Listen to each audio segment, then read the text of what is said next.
Hello, everyone, and welcome to at this point, it's going to be the continuation of our side story campaign, and I've come to calling it the aspects. Let me see. Wow, great intro. It's called the aspects of the burning mound, is what I'm calling it.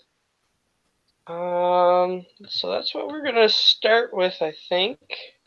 And the recap is basically you guys started on your journey towards the mountain, and when you got reasonably close, you started fighting dogs, which went reasonably well, I would assume. No one died, at least. Yes. So, then you continued along and you decided to ambush a giant, and the negotiations aren't currently going very well. Well, So, we don't know if she is attacking or just trying to grab us and bring us with her. That's the question. alright. So, I'm pretty sure we ended off one person gearing up for battle, weapons at the ready, and the other person's just sort of like shouting, "No, no, no, no, no, no!" And then that's where we ended off. Yeah, kind of that situation, yeah. Did I call for backup or did I not do that yet? No, not yet. Okay. Okay, so the giant is reaching down towards you both. So I'm asking, is this gonna hurt, or is this bad, or is it what? The giant is just reaching towards you. You have like a few seconds. I yell out attack in Dwarvish, or the word I said. Okay. Oh boy. So the giant reaches towards you both. Its hand is technically big enough to grasp you both, but it's only going to aim for one. Lucky for Well, you guys. I'm just unsure. Just stand there, quite unsure. Just a refresher. The giant seemed really annoyed that you seem to be blocking its progress, and just wanted you guys to move out of the way, and you refuse to move, and when you refuse to move, it's reaching down towards you. Yeah, I'm just requesting to talk with her husband, so if that was okay, but she never gave an answer to that. Yeah, she just got really annoyed and decided to try to move you.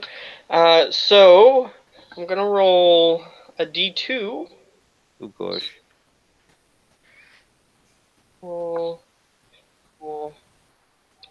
Slash roll D 1d2. 1d2. Okay. Drum roll. Alright. It's 1.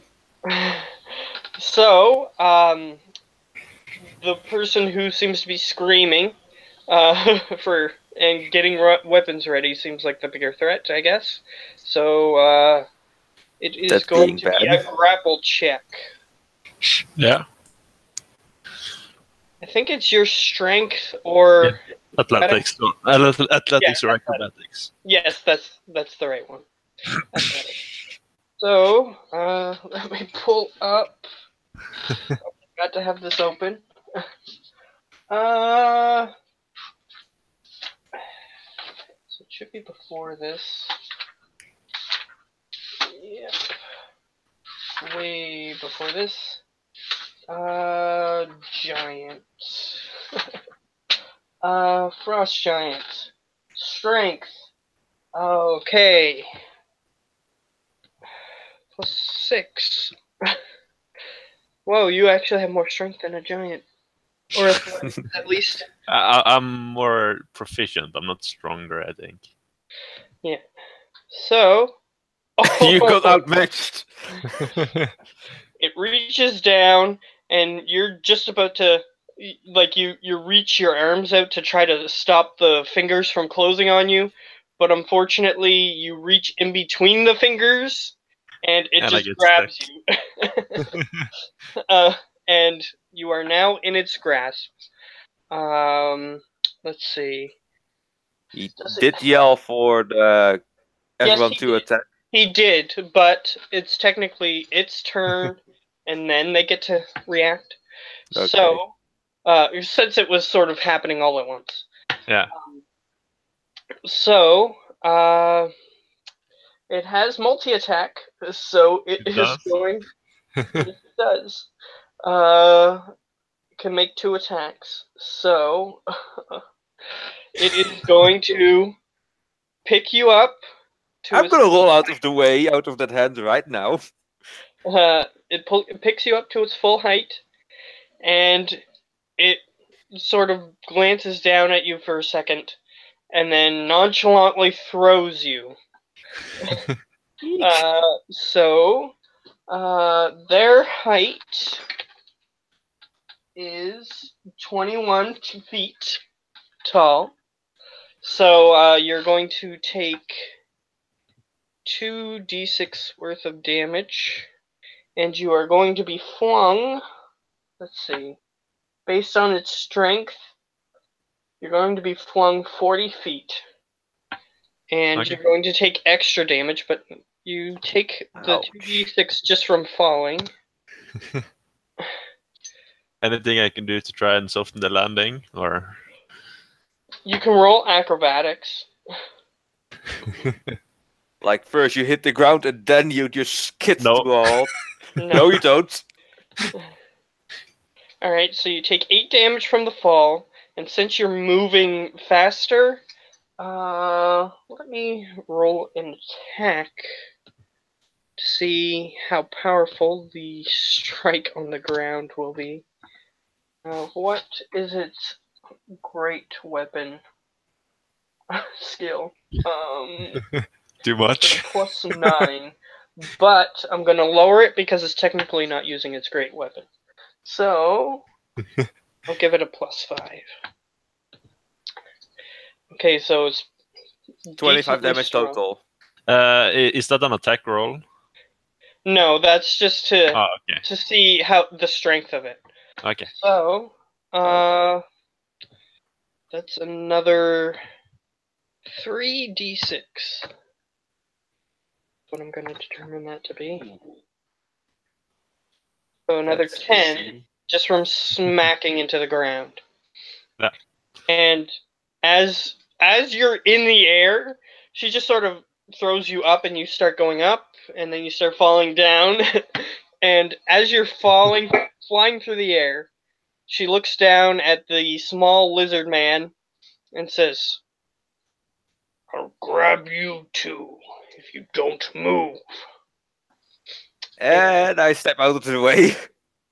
All right. And since he yelled attack, something interesting is going to happen.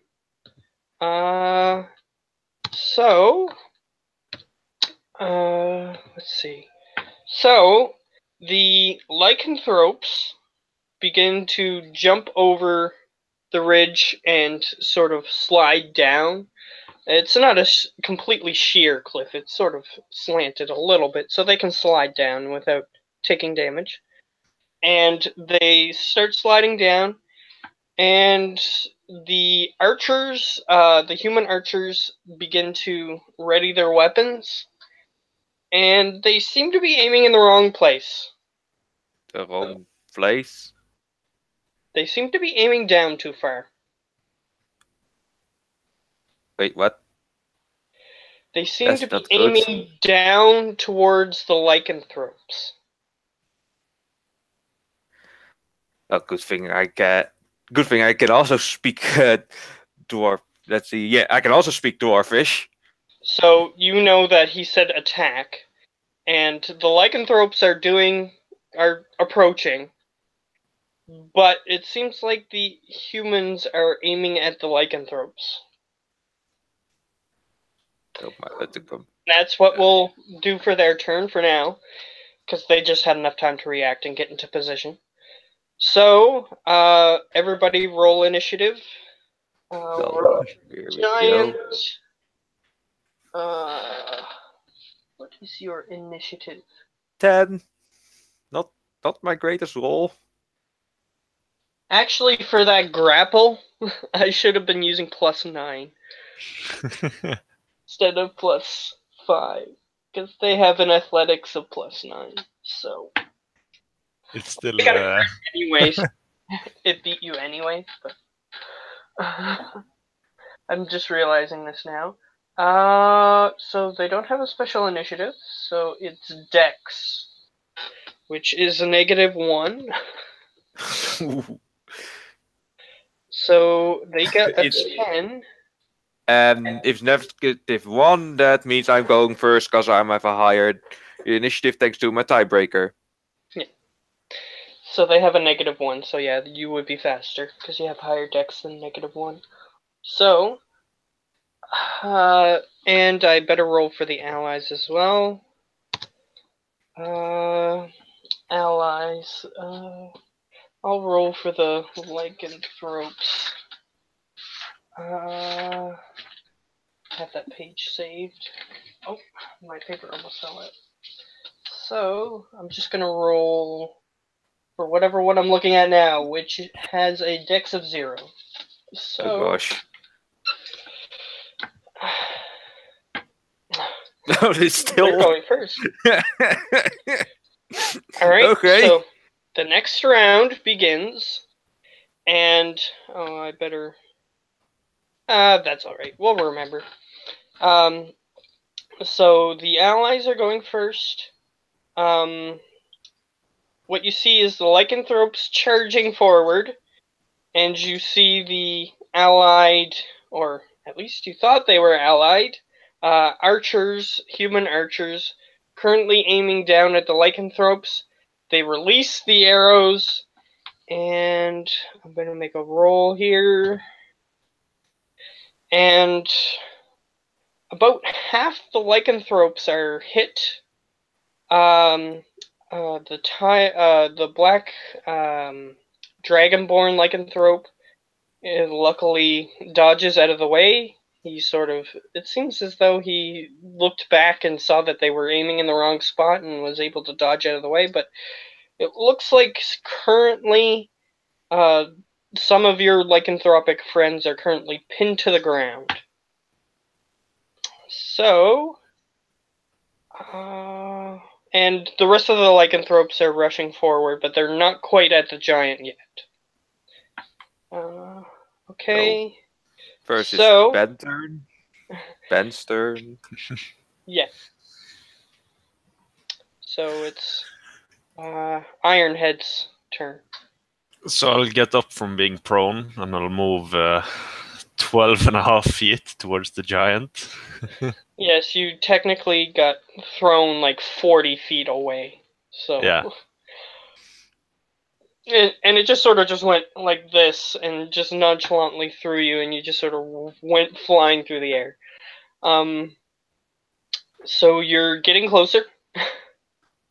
And Anything I'll else? yell out to the soldiers that they're. Yeah, you see the soldiers just launched arrows at your lycanthropic allies. I'll call them bloody idiots. Aim for the giant. It seems as though they're either ignoring you or they're not listening. Either way. Or Okay. they can't hear you. Whatever the case may be. And then my action will be throwing a hand axes towards the giant. Alright, so you're... It's disadvantage. Yeah. Because you're technically too far away. So, let's see. Hand axes. The 17 hits. 9. Alright. 9. Alright, it clips it in the leg at the bottom, because you're not like throwing them way high up. You're like throwing them forward so that way they actually reach, and you actually clip one of its calf muscles, the giant's calf muscles, and the other one seems to hit its foot, but its foot has armor on it, so it didn't seem to do anything.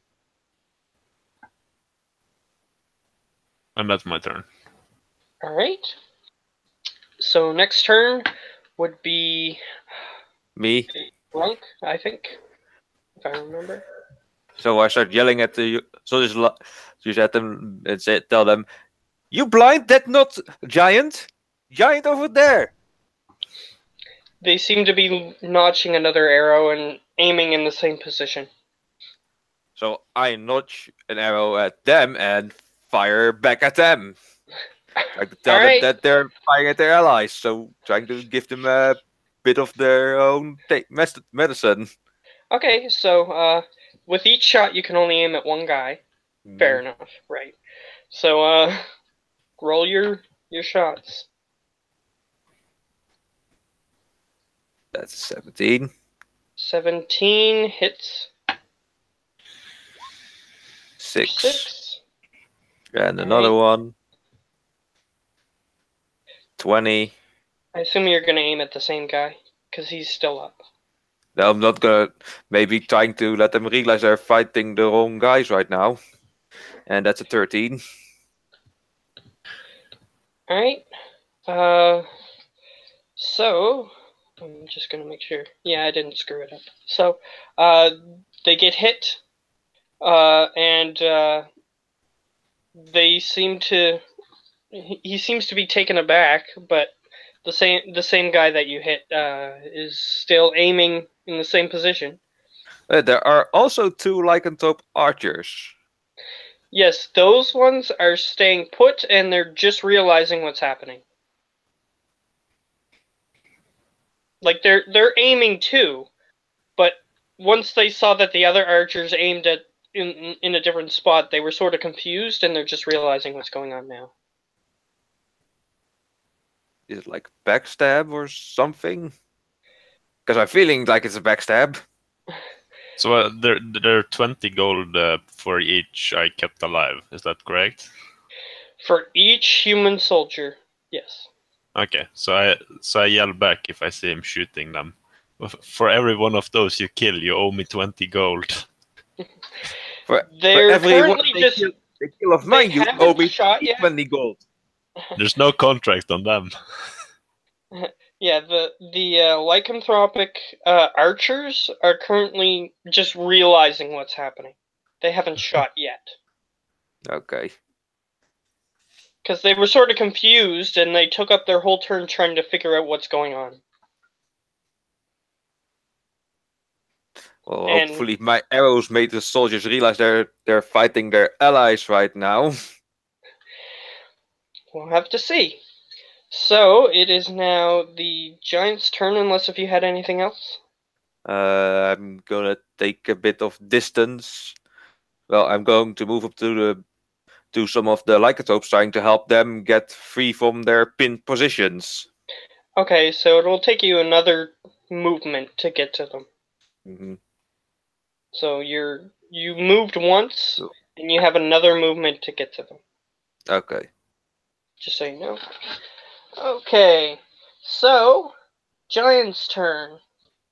She just has a very perturbed look on her face. She's just sort of looking down at the small dwarf that is currently attacking her.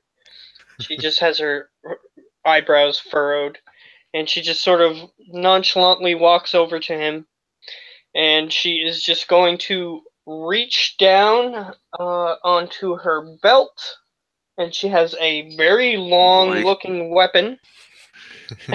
That's gonna sound like it's gonna hurt.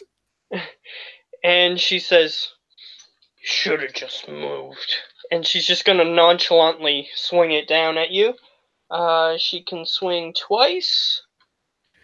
She has a movement of 40 feet, so she can definitely reach you. So plus 9 to hit. So let's see what happens. 11 doesn't hit. It misses. That like little X in the calf did its damage, but that one hits. Alright, so with the first swing, she sort of just was not even trying to hit you, really. She just sort of swung down and missed.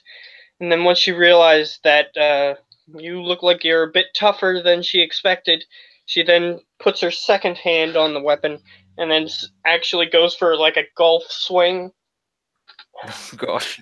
And let's see. Oh, All right, Dwarf so golf. +6. Just don't roll max, and I'm fine. All right, For a turn, at least.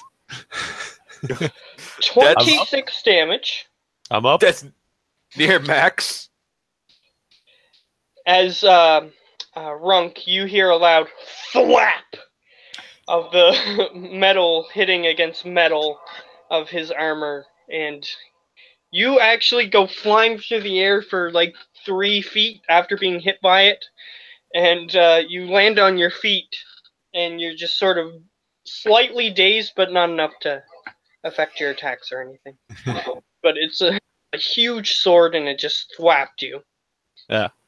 So, You see, talk is better than fight. she says, "You really should have just moved." And she readies her weapon again. Okay. Alright. It's Top my of the turn. initiative, Oh no, it's the NPCs. Yeah. which is the allied turn. Some of the Allied, quote lycanthropes, unquote. the lycanthropes are actually managing to reach her at this point. And they are sort of just, most of them are just trying to be distractions because you can't get that many people around. Yeah. Even a giant, even though a giant's huge, you can't get that many people in the spaces around. So they're mostly trying to get the attention of the giant to make it realize that there's more people than just one dwarf. But some of them are going to go in for attacks. So, let's see. Okay, so ones that are going to be in front are going to be the more powerful ones, which definitely not the boars or rats. No, that would be the werebears. Yeah, the bears would be powerful. Let's see. Um, I'm just looking for challenge rating here to see which ones are stronger. Yeah, the bears are the most powerful. then you So, have boars and tigers. yeah. And the tigers might pull up front as well, because they're technically the leaders. So, I'm gonna have 2 attacks from a tigers and a couple from bears. Let's see here. I should stick a piece of paper so that way I don't have to look around for that. There we go. Okay, now, attacks. What's his best attack? Well, they're both +7, so let's see which dice they use. The bite has a higher damage die. Yeah, the bite has higher. So, he's just gonna do that then. But that does include making a constitution saving throw, but I don't know how that will work out with a giant and lycanthropy. There is a chance. So, Yeah. but they have high constitution, right? Oh boy. Um, That's a natty. 1, 2, 3. So 2 hit. 1 is a critical. And the other 2 are from tigers. Let's see. His most powerful attack. We only have 1 in their beast form, so it's going to be that then. Which also is the bite. So 1, 2. So one of the bites hits. Alright, so. Okay. 14. Okay, it's a DC 14. But I'll do the damage first. Okay.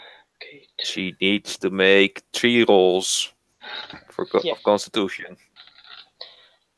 But they have super high constitution, so she has a decent chance of just shrugging it off.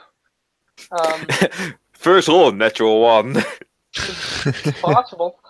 Okay. 2d10 plus 4 for the bears. Is pretty good. So that's for the...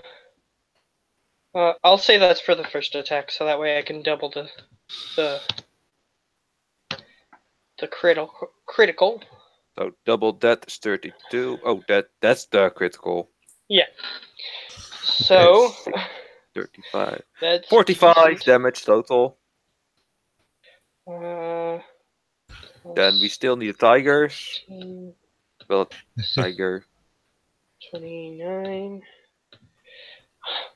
She has taken quite a bit of damage at this Yeah, point. 45. Like I said. A 6 plus 29 is 35 plus 10 is 45.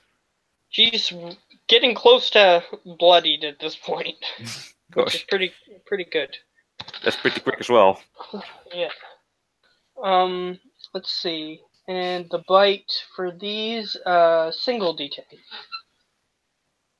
1d10 plus, let's see here, plus 3. So tigers are a bit weaker, but anyway. Oh, That's he did 4. really badly. So that is 49 damage total. Alright, so, and then the archers go again.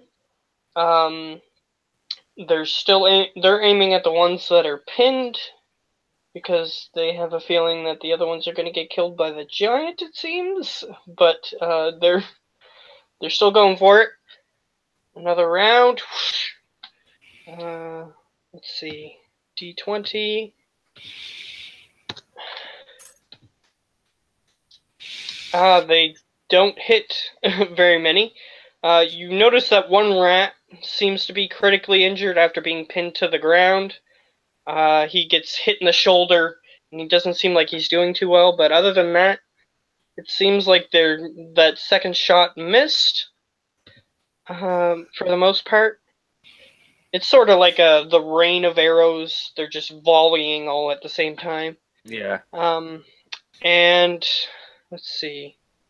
And the other two, they have bows. So let's see. With hollow arrows.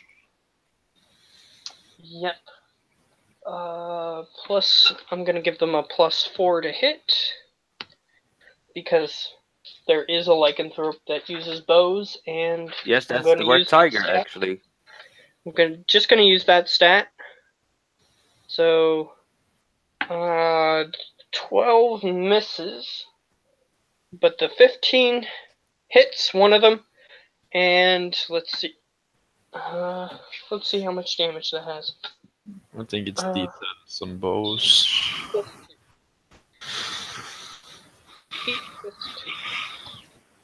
2 longbows, it was a D8. Oh, okay. I thought Because I do have a longbow. Yeah, it's a D8. Yeah. Plus, if you're proficient in it, your proficiency and dex. Yeah, they get a +2 per damage. Oh no, not proficiency. My bad. Only dex. So, let's see.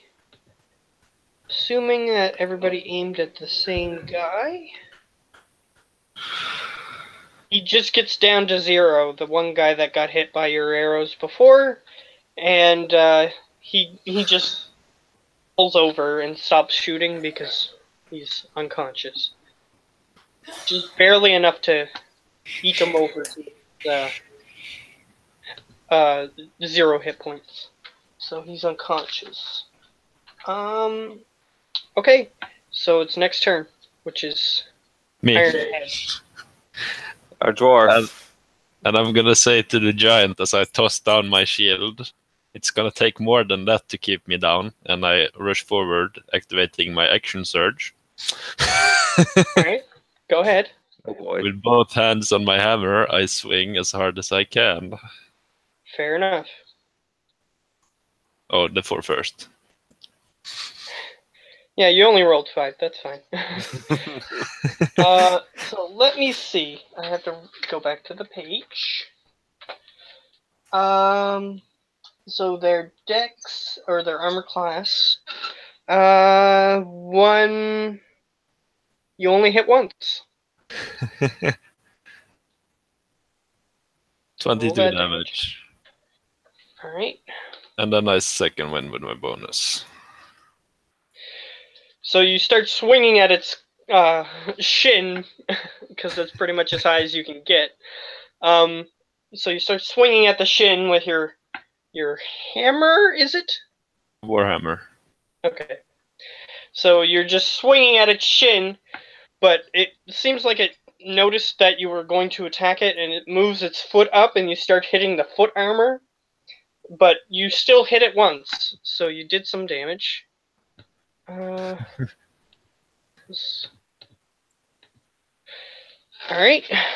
Let's see. Is it bloodied?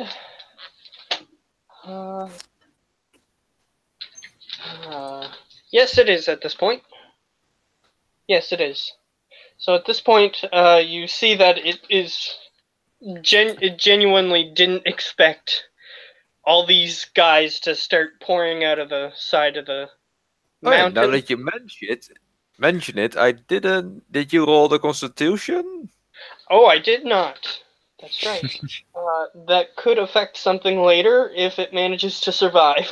Yeah. But if it doesn't, it'll just be dead. But okay. So 1 tiger constitution, which would be DC 13. Let me see. So it's con. Tiger, where tigers ones. DC 13, yeah. So Where bear is 14. Okay, so theirs is a little bit harder. Ooh. Okay, +5. Oh, their Constitution saving throw is +8. Oh boy! So If they screw that up, that's 1. 16 for the tiger, but this next one is DC 14. You said Next 2, yeah. DC 14. Where bears are DC 14. one. Ooh, Didn't make that one. yeah. So we'll see what happens when it gets to its turn again. So it seems like it's definitely getting hurt really badly, and it didn't expect to get this hurt. So you can see on its face, it's just sort of shocked that all these things are attacking it. It's a giant, but it's still able to be killed, so it does have a fear for its life. So you can tell that is sort of washing over its face as soon as all these things start attacking it. Then I assume that's your turn? That was your turn? My turn? Or yeah, I'm done with my turn. okay. Alright, so Runk. So I walk over to the badly injured rat. Okay, yeah, you can reach him. And give him 2 charges of Cure Wounds. Alrighty. So level 2 Cure Wounds, actually. Roll that, see how many points you give him. 11. He looks back at you, and he's in his at this point, since he got pinned, in his rat form, it would have just pinned him to the ground. So went through his stomach, and he currently changed to his hybrid form, but the arrows still pinned him to the ground somehow. And he got shot in the shoulder and the back. And when you got up to him, you healed him 11. Was it? Yes, I did. All right, and he seems a lot better, but if he gets hit, he's probably not gonna survive. Depending on how much damage the next arrow or where the next arrow hits him. So I'm gonna help him up. All right.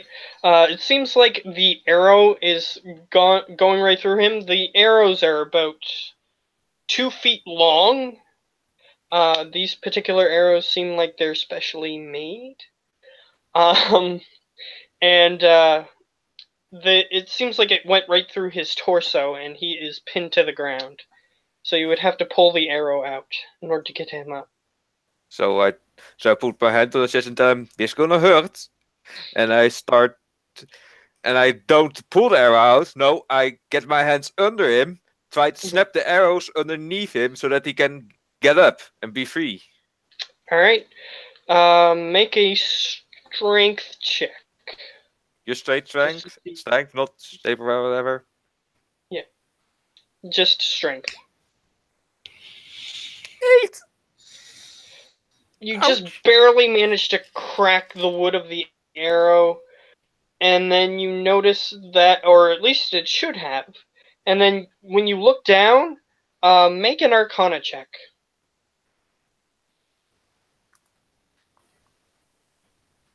6. It seems super strong for something made of wood, but you're not sure if it's enchanted or not. But it's definitely super strong. And You are unable to break it. so I get up and tell, "No kill giant. We want to have dog peace and with kill no peace." So I just try to keep it right with people not killing each other. As everyone's fighting the giant, striking out, it just no, don't kill. Yes. So And everybody like, at this point is let's not kill. Let's. attacking, and there's one guy in the middle of the battlefield like, no! Well, I'm more like, because I'm thinking about the consequences. Because if we kill that frost giant, the husband is gonna be enraged. The child is gonna be motherless. I'm thinking in chains here. No, you don't know that it has a child. Yes, we do actually. We have been told. No. Yes. You were told that it was a family, but you don't know if this specific one has a child or not. It might be brothers and sisters. You weren't specifically told. And in character, the giant didn't tell us that she had a husband, but that's it. Yeah. So in character, you don't know that she has a child at all. Did the mayor tell us they guys had don't a know? child or something? The mayor didn't tell us about the frost giant at all. Yeah, but they did tell us about the giants, and I think they had a child, but I think he told it, but I might be wrong. He said that there was a family of giants. Yeah, so I'm interpreting it family like that. It could be anything. Like could a have mafia children, family. They could have 15 children. They could have 10 aunts, brothers, sisters, uncles. You don't know. Yeah, You so heard that there we was a don't want to have bad trouble. family. Think about them as the fire giant mafia. Oh gosh. Yeah, it could be a mafia family. He didn't specify. So you Yeah, don't then we don't want trouble at all. But yeah, I'm still gonna try and help the. Well, I'm actually going to do something more crazy. I'm going to use my own body as shield for the wererat. Okay. So you sort of just run in front, arms out. I don't remember what form you left off in, do you? I think it was lycanthropic. So. Alright, what so I your recall. hybrid form? Yeah. Okay, fair enough. So you're in your partially werewolf form, so you look, you're in your werewolf form, not your Yeah, I wolf was form already or your attacked human. by it, so. Yeah, that's fine. I just didn't remember what you did. So, you're sort of like this hybrid wolf, humanoid thing with its bony-like arms and clawed hands, and you just sort of got your arms outstretched. It's kind of an odd sight, probably, for these soldiers to see such a thing, like a lycanthrope just standing in front of another one like that, but it's happening. So, anything else? Well, I can't take my attacks. I already used it for my cure wounds, and I tried to break there, so I guess that's it all. Yep. Alright. So, Giant turn. Giant realizes it can't take another specifically bad round of attacks. So I was gonna try a run. It has a few options still. But here's what it's gonna do. Yeah, because if it takes another round and they do good on their dice, it's Dunzo Magunzo for her. So, she quickly, relatively quickly for a giant, you see a look of shock on her face as she sees all these other little things coming to attack her, and she has the sword in her hand, and she throws it about 20 feet away from you guys, like over Ironhead's head. Just throws it, and she puts her hands up and she says, "Oh, fine, I'll listen." And she puts her hands in a defensive position, and she gets into a kneeling position, and she just sort of covers herself defensively. And it's Ally's turn. And since she's in a defensive position and the lycanthropes aren't going to just gratuitously kill her without an order, they're not the types to just kill people who are surrendering. At least not usually, but they might sometimes, depending on the vendetta. So the lycanthropes that are currently around the giant are going to stop attacking. But it seems like the ones that are the humans that are shooting arrows. Let's see. Actually, I'll roll a d20. Help me figure out what to do with this. Yeah. They see that the giant is currently cowering against all these little creatures, and they see that the another more powerful, they assume, lycanthrope is currently attempting to block their shots and everything. And they see that two lycanthropes have arrows and they're currently attacking them. So they are going to go into a full retreat. They start running away. And the lycanthropes that are aiming at the humans, they are going to chase after them, but they're not going to shoot unless if told otherwise. So then it's Ironhead's turn. What do you want to do? You want to order the kill, or do you want to sheath your weapon, or what? I accept your surrender, and I sheathe my, or I don't sheathe my weapon because it's a warhammer. I just place it on the ground next to me with the hammer down. All right. So it's in range in case the giant tries to do something. Yeah, But, fair enough. Yeah. you're not gonna let your guard down with something so big. Fair enough. All right. So that's your turn. Are you just going to stand there and wait for the end of your turn? I wanted to talk to the giant, but I assume if he's gonna do something that relies on turn, then yeah, I'm out of initiative basically.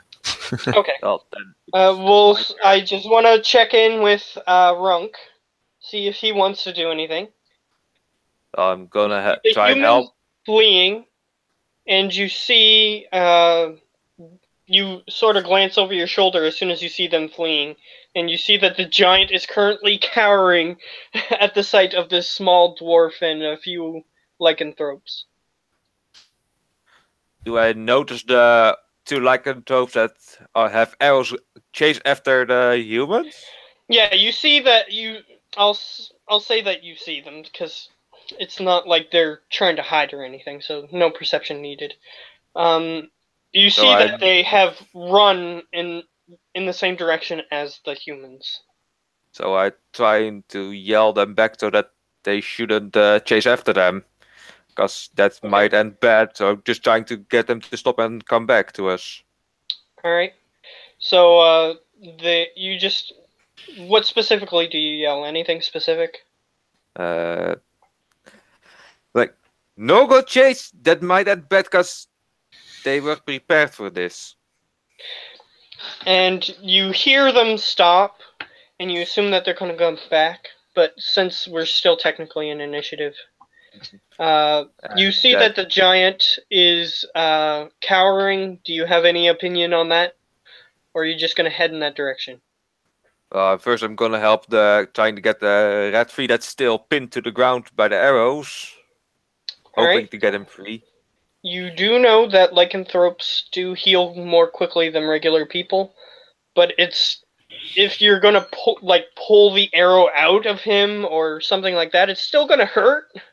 But he'll probably still be fine. So I ask him, "You gonna be okay?" You hear him. He's in his hybrid form, and he's just in pain, and he's going animalistic, and he's just sort of squeaking at you with his humanish voice, like. He's just in too much pain to respond to you. I'm going at least trying to calm him down because he needs to be calm so that we can help him. Yeah, you've been feeling like your character would remember back when he sort of just wanted to eat. Well, this rat hybrid is currently in a similar state, except for afraid for his life. So it might be hard to do that, but you can try to. Yeah. A persuasion roll. Oh If you want to say anything specific, you can say it. no, because I have a -1. So here we go. All right. Go ahead. 7. No, he's in too much pain. You can So tell that hearing you calm him and noticing you, but he's just in pain, in too much pain. So he's just screaming at you as you're trying to calm him down. So try to get someone over to help me out, and then I go to the 2 archers that went after the humans. All right. The other ones are currently they got an arrow in their shin area, like their lower leg, and it seemed like the arrows were they planned this pretty well, and they aimed pretty well at the beginning and pinned them into place with these arrows, and some of them managed to pull out the arrow out of their leg, but some of the other ones don't. But one of the stronger ones, like a boar, he comes over, and he's in his human native form, I should say, and he comes over and starts trying to help him. That way you can do other things if you wish. I nod to him and go to the 2 archers that went after the humans to try and see if they're going to be okay, or that we are going to have an arrow standoff, so to say. Alright, so they sort of slide down the cliff towards you because you told them to stop chasing them, so they decided to come down to where you were, so they slide down the cliff towards you. And one of them is a rat, and he's looking at you. I tell them to help the ones that are still wounded or still pinned or in panic, to help them calm down and help them up, and just help in general. They sort of nod, and they looked like they were already on their way to do that, but they wanted to make sure that you didn't have anything that you specifically wanted them to do, like track the humans or anything. So they go to their brethren and start helping out. I have one question. Is that the human that was knocked out still there, or did the... Oh, he's still there. They didn't stop to help him. Well, in that case, I'm going up to that one. All right, you have to climb up the cliff, which I will. I'll say you can use athletics to climb up, or you Okay. can use acrobatics. Well, they're both just as good, so here goes. Either way. A 10. Yeah, you take a minute or two to get up there, but you manage to get up there. Just a second. It seems like they might not be able to show up. Just so you guys okay. know. Because apparently they have something wrong with the wiring in their house, possibly. Okay, So, that's even worse. Yeah, so the guy said he couldn't fix it today, so It they're will not gonna be. be in the weekend. We hope they will be back next Friday. Yeah, pretty much. No. I'm just gonna message them.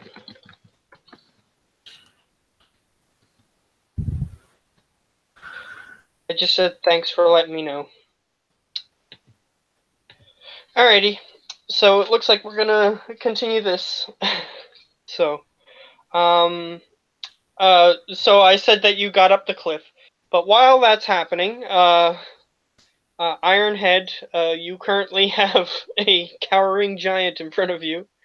The lycanthropes are gonna back you up if it decides to attack. So, what do you want to do? Just wait for Runk, or do you want to say anything in No, the meantime? I'll start talking to it. All right. So, So back- you look over to see if he's coming, and it looks like he's helping the lycanthropes, and then after a couple of seconds, it looks like he's climbing the cliff. So you don't know what he's doing, but Yeah, I'll tell the giant. So back to what we were discussing before. We are here to evict all of the fire giants from this land.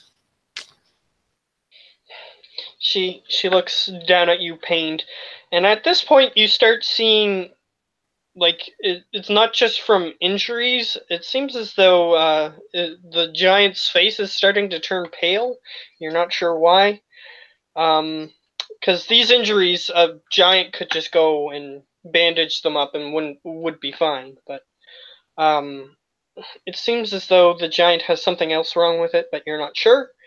And it looks down at you, and it seems to be breathing heavier than you might expect it to. And it looks down at you. So you're here to kick us off the island, are you? Yes, indeed. And if what you said is true, that you have a fire giant husband, then we wouldn't have to fight either of you if you would leave with him to a different island. Well, you've got me in a tough position. Well, I can't speak for them, but myself, and you see that it's generally in a lot of pain. Might be from the injuries, might be from this other strange thing that you're not sure about, but you're not sure either way. And it just looks down at you and says, What would you have me do? I would have you convince your husband to leave this island, move back to where you came from, or somewhere else, just across this, yeah, this island. Oh yeah. All right, the roll camera a dropped. I'm gonna get you at this point to roll a persuasion check with advantage. It doesn't mean that she's going to listen to you if you succeed, but it means that she's going to listen, basically be on your side if you succeed.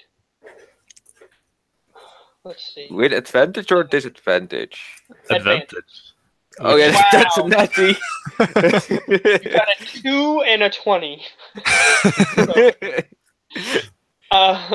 That's a pretty good roll for a character with no persuasion whatsoever. Hey, I have plus he has one. 2 points more than me. Well, you have a decent persuasion, but for your group anyway. But yeah, it seems as though your character has a feeling that it's probably because You're threatening it, otherwise it might not have listened to you. But it seems like it's trying. It seems like it's trying to save its own life at this point. So it seems like it's on your side, and on its face, I'll say that you can tell that it's genuinely trying to uh, help you out, get you what you want, that sort of thing. And she looks at you and she says, I I don't feel well, but I'll do my best. She seems genuinely in pain, and it seems like the injuries aren't the only problem. But she's still got her hands in a defensive position. I'll tell her she can get more comfortable now that we've come to an agreement. Alright, so she sort of gets into a sitting position with her feet in front of her, and the lycanthropes start backing off a little bit, not far enough so that way they can't attack right away, that sort of thing. But they're still giving her some room, and she seems to be just holding her head as if her head is pounding, that sort of instance. And you didn't attack her head at all, so the fact that she has a headache indicates something else, like you've been seeing. There's a couple of things that you might be interested in before I get back to Runk. There's the sword. Your character seems. What's your strength? 20. Okay, your character seems like it would be strong enough to lift it at least. So you can go over to it and have a look at it if you want. She seems like she's not going to attack you. So yeah, you can go over to it if you want.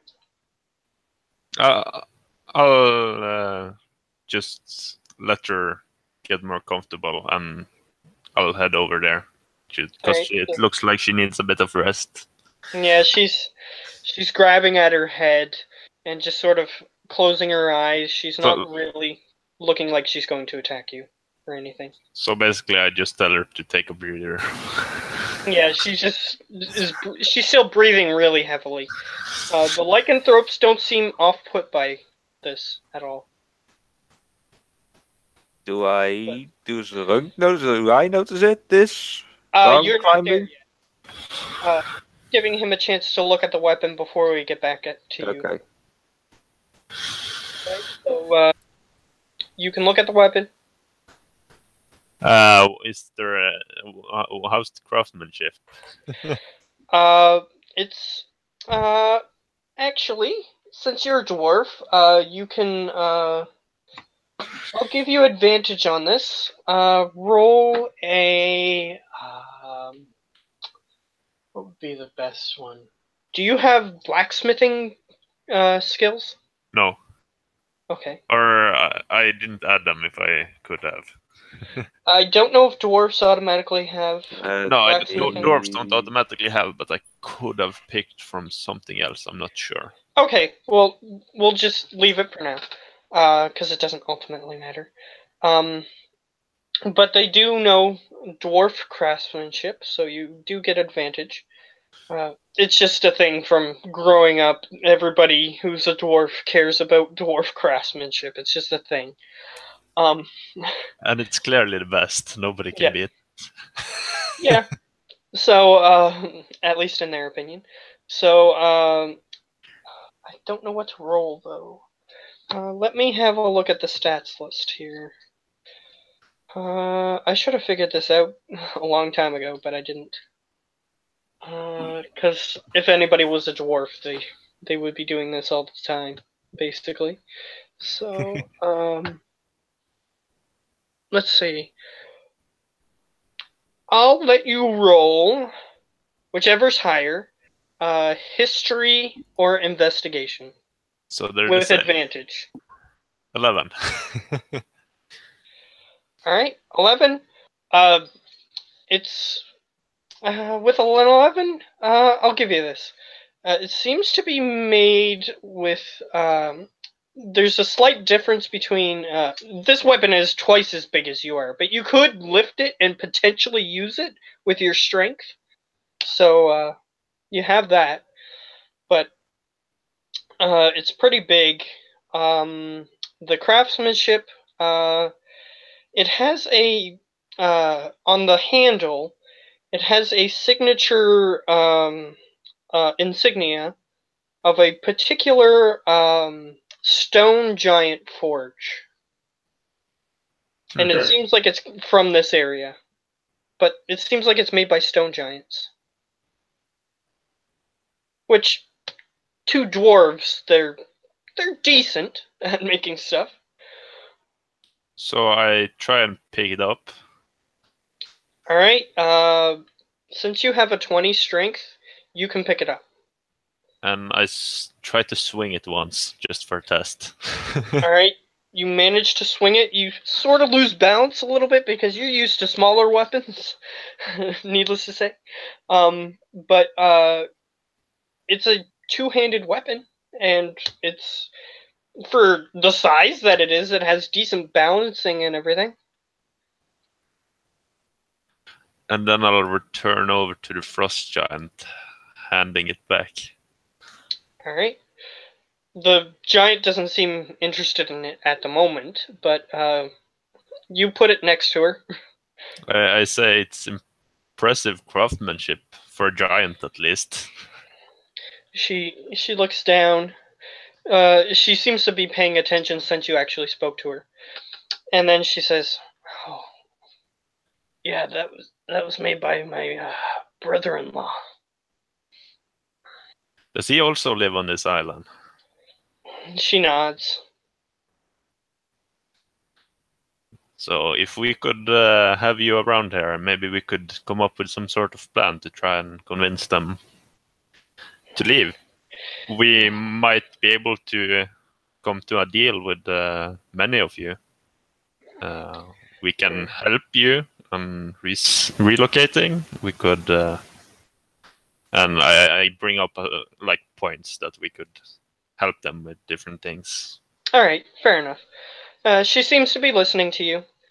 And as that is happening, Runk, you get to the top of the cliff, and you see that there is currently an unconscious man just sort of sprawled out on the ground. He doesn't seem like he's in dying condition. Like he's not rolling death saves or anything. For player information. He seems like he just barely got knocked unconscious, which means he got exactly 0 hit points. And So I grab him by the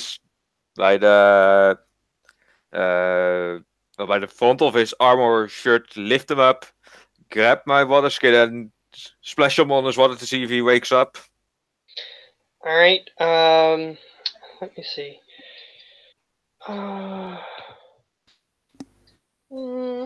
Yeah, I'll say that he awakens, but his eyes are rolling into the back of his head, and he's barely at consciousness at this point. It's only because you physically tried to wake him up that he's awake at this point. Give him level 1 cure wounds. Alright. See how much he gets. 10. Wow. He's not. He's still at bloodied, quote unquote, state, but he's doing a lot better than he was. And his eyes loll forward, and then as soon as you heal him, his eyes just perk open, and he looks at you, and he goes, and he starts looking around, panicked. Yes, you are alone, but I have lots of questions for you, and you will be okay. You can go with friends. So, question 1. Was this planned? And he starts looking around to see if he can try to get out of your grasp or not. You can obviously tell that he's like looking at your hands, looking for an escape route. He hasn't answered you yet. When he starts looking, I grab my dagger and hold it by his throat and say, "Answer, no escape."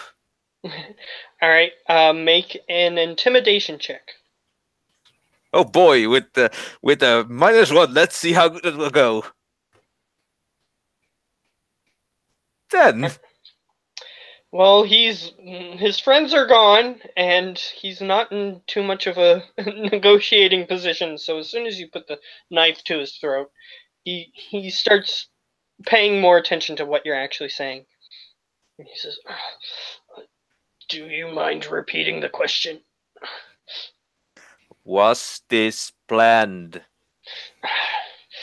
Yes, we were told to kill the lycanthropes. So I throw him down to the ground, cursing a bit to myself, but I do keep an eye on him for if he tries to get away. He's as soon as if you let go of him. Yeah, I throw him to the ground so that he's on his back. Yeah, he's on his back, but as soon as if you let him go, he's going to push himself up and start trying to run. I'm gonna shoot him then in the shins, trying to get him to the ground so that he can't escape. See how he likes it to be pinned to the ground. Fair enough. Are you going for lethal damage? Non-lethal. Okay. Roll to hit. But I will try to shoot through his leg to pin him down. Yes, fair enough. Non-lethal won't kill him, so go ahead. 27. That definitely hits. Hopefully not above 10. Well, let's see what you get. 10. He gets hit, and since you're doing non-lethal, you pin his leg to the ground, and you can tell that he's bleeding heavily, and if you don't talk to him within the next minute, he's going to go unconscious. So walk over to him, give him another boost of cure wounds, but keep the arrow in and actually make sure the arrow is stuck to the ground. Oh yeah, the arrow is firmly planted in the ground. So another charge of cure wounds. Alright. A 4 this time. Alright. His leg starts to heal around the arrow, so it might be harder to pull out due to the healing around it. Mm-hmm. And he sort of looks down, looks up at you, and then he says, "Okay, Nice, what else?" isn't it? He just said, "Okay, what else?" Why was this done? Well, I'm sure you're familiar with the goings-on, since you were a target earlier. Yes, yes. The plan is to continue along with that. Just take them out. I roll my eyes and watch him. So you're gonna keep this between us, but I'm gonna have talk with Mayor. Not so friendly talk. But if you squeak, I will find you. And I will skin you.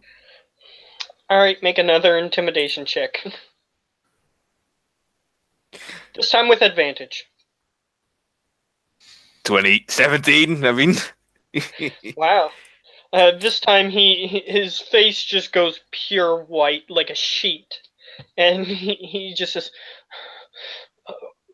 "Oh, You know what lizard folk do with humans? not really, but I can guess from the way you act." Good. Because I'm exception, but I'm willing to make double exception. He's sort of nervously laughing. So you keep this between us, and nothing will happen. Okay. So He starts pulling at the arrow noticeably. Are you gonna so let shake him go? like, hey, you're still talking to me. I say when you can go. Okay. So he sort of tries to stand up in a more noble fashion, like he's trying to. And I say to him, hey, you can go. So I pull the arrow out of the ground. Yeah, he started to stand up straighter, and then as soon as you just do that, he goes, "Ah!" And I'm gonna get you to roll a d4.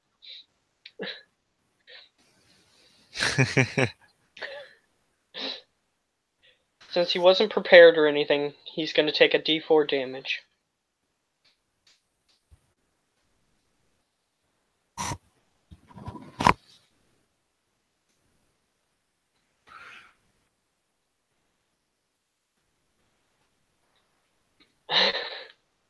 Did he hear me? Okay. D4 damage. No, I didn't hear you because my brother asked about a few things, so I needed to answer that. Because it's kind Oh, of okay, important that's fine. stuff that needs That's to be fine. answered. That's fine. Basically, he didn't expect you to pull the arrow out as you did, so I'm gonna get you to roll a d4. 1d4. Yeah.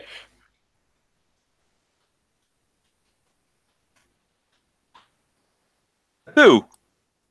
All right. He takes 2 damage as you pull out the arrow, so he's still conscious, but he's a little bit more damaged than he was before you pulled it out, and he starts limping in the direction of where I the other. hold him back and tell him, so you're willing to go all alone back to town in the wild, knowing there are dogs out there that willing to eat you when you're all alone.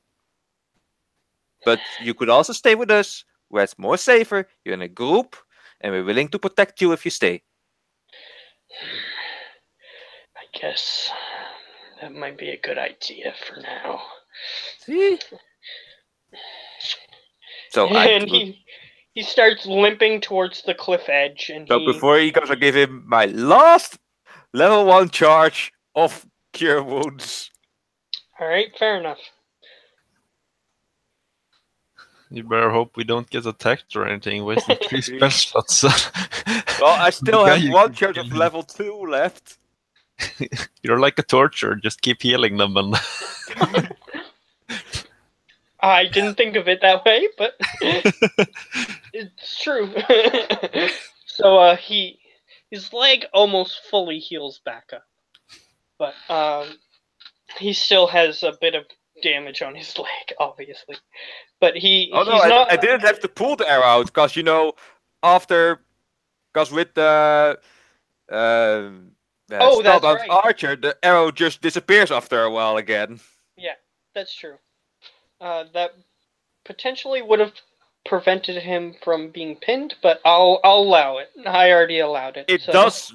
It doesn't say how long the arrow will stay, but it does say after a whole turn. So that could be, if you have 100 enemies, that could be 100 times 66 seconds.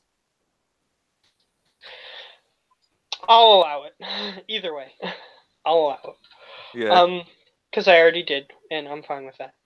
So, he just goes over the cliff, and luckily there's enough of a slope so that way he doesn't instantly kill himself.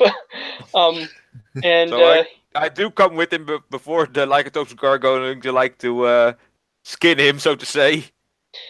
they see that you are escorting him back, and they assume that you had a talk with him, and he's good to keep around, at least, for now. Yeah, for now.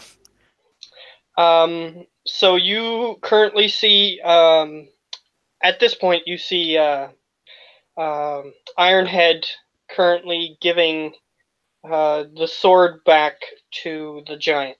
So the question I had was, do I recognize this as my own first being affected with lycanthropy, perhaps? You'd have to approach first, which I can say Okay. that you can do. So, do you approach when you see him giving back the sword? Yes, I do. Alright. You're not sure what happened, but you assume that it's good for him to be giving back a weapon to somebody. But So, do I recognize anything on the frost giant that it might have? you make a medicine check, actually. Okay, something I can normally do. 6.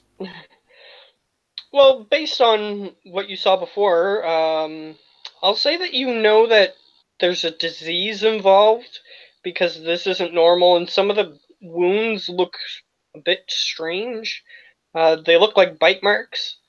So So once you can draw the conclusion, but your character wouldn't be 100% sure. So I'll turn to that and go like. So I have be right back. Oh, fair enough. Okay. So Ironhead, you see him approaching, You saw basically what happened after they came down the hill. Yeah. So after I talk to the giant a bit, I'll ask what she thinks, how she thinks we should approach them, as she now knows our goal. Like, And she looks at her leg, now actually noticing it. And since you gave her her weapon, she takes the throwing axe out of her leg and passes it to you. I put it back. Yeah, and I'll say that you grabbed the other one, so you have your throwing axes back. No. And she says, the rest of my family are kind of like me. Not too keen on paying attention to the, well, as we call them, the little folk. So would we have to pummel everyone down Okay, to back. chat with them? Or is there, by any chance, you could try and convince them for us? They'd be more inclined to listen to you, I'm sure. At least your husband. Oh, Okay, I'll refresh him since he was technically there when this happened. yeah. He asked if there was anything, any better way to approach them, and there was a gesture of kindness towards the dwarf Ironhead, as the giant pulled, just took like between two fingers, pulled out the throwing axe and passed it to him, and he took it and replenished his axe. And they started conversing about how most of the family is pretty irritable. They're not very keen on dealing with the little folk, as they call them. Mm-hmm. So that's basically where the conversation's at this point. Okay. Well, can I chime in with a bit? Sure. She seems like she's contemplating how might be the best way to approach them. And you can chime in if you want. So they don't like to talk with us little people. Well, we little people have saying that we're strong together. Especially in time like this, we need to be strong. She still has a pained expression, but she smiles at this saying, due to the fact that she just got into a big mess with a bunch of little folk, and she says, "Yeah, I suppose there is some truth to that." So I can understand that in times like these, everyone is stressed out, not want to trust anyone, but we are still us, and those weirdly shadowy thingy mabobs are not very much like us. I'm just gonna chime in here. The shadow thing hasn't happened yet at this Oh. point in the timeline. Okay. Well, then something different. And on this island, we have very little land to make food. So if we work together to all our land together, we can make lot of food. I suppose, though that technically was where I just went.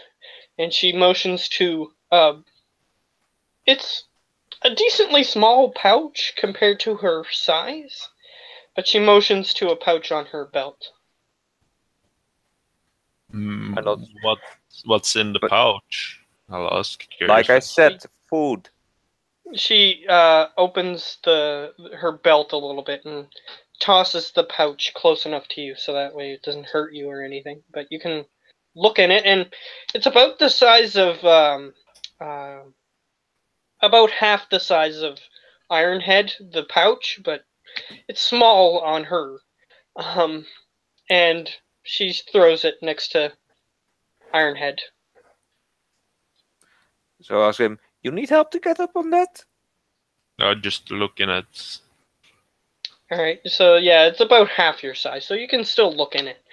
And so you look inside, and there's a lot of seeds. So yeah, she can have it back. I don't. Yeah. Yeah. I step away from Alright. it. Alright. And Runk, you can look in it as well, and you see the seeds. I nod and close the bag off and then roll it back, I guess, since I'm not gonna just lift a bag that size up. Yeah, you sort of motion that she can pick it up again, but she's not in the condition to pick it back up. So I look at her and go like, "You okay?" Ever since the fight, do any of you have poisons on you or something? And she starts rubbing her face. Oh boy. Real warriors don't fight with poison. I shout. Oh boy, say not loudly. So I turn to the lycanthropes and with a look of like, "Did you guys do what I guess you guys just did do?" You did notice that there were bite marks on her leg. And so I ask her, "Did anyone bite?" She nods. Well, it's the heat of battle. I assumed your trained animals were just normal animals. Why, is there something wrong with them? Not There normal are animals. lycanthropes. I say loudly as she asks. And I just not like, yeah. These are from over there, and she sort of points towards where their head, their hideout is. So I nod again like, yeah. This is not good. Gods, is that what this is? I've been bitten by them before, but never had this happen. She starts wiping her face. She's drenched in sweat. She definitely has a disease. So I tap Ironhead and tell him like, "You go take your human friend somewhere safe. Would be smart. Like right now." How about no? And I mentioned to the giant like, we have ways of curing it. At least, I'm not too sure about the village. But if you're quick enough, we might be able to do something. If you agree to set up a proper arrangement, so I can do my job, basically. Yeah, there's a tiny problem because I do know your contract, and contract says he mayor once had, but that's going to be a very big problem. And she looks down at you and she says, "They'll probably attack me on sight, and any of your clerics want to heal a giant that harmed them." Well, I'm gonna. Well, maybe you shouldn't harm them before you ask for a cure. I don't think that's a good approach. I'm gonna say this. You're not gonna like my suggestion that I'm very sure, but maybe make trade with seeds? I know bad idea, but You can. And she quickly grabs the seeds and puts them back on her belt. She doesn't seem like she wants to do that. Yeah, guess as much. You can keep your seeds, but we do need to come to an arrangement because I can't have the giants roaming about here. Yeah, and then you need to imagine giant lycanthrope. Yeah, I don't know how that's gonna turn out. Yeah, we have leaders, so I can go get leader. Hold on a moment. So I rush over to the Dragonborn as quick as I can. Alright, he's just sort of nonchalantly, he's got his paws like this, and he's resting his head on his his arms, basically. And he's just sort of... I come over to him and say, "We have a very big problem. Very big problem that could become our problem." He nonchalantly looks up at you. What is it? In short words, giant lycanthrope. Well, maybe it'll make the giants more sympathetic to us. Yeah, I don't. You know how I was when I first turned? Now do Yeah. that times 10. Well, you're an unusual case, but I can try to calm her. Yes, so let's hope nothing too bad will happen, because we are like tiny to her, so maybe tiny snacks to her, you know? You have a point, suppose. And you can tell that his demeanor tends to be uh, relatively carefree, because you might assume that that's why he's taken the tiger form. He's more like a cat. He doesn't really care as much as some of the other ones might. Uh, so he sort of lazily gets up onto his paws and he sort of does the cat-like stretch. And he starts walking forward towards the giant. As they're doing that, I would suggest that this is it's a matter of time before she's gonna become a beast. So if she wants to make an arrangement to undo it, then we should hurry. And I suggest I don't know if we can make it there fast enough. you have giant legs, don't you? If you carry us, at least some of us. Well, I don't know. I don't know if I can get there fast enough in this condition. So here goes my final charge. I crack my fingers when I get there.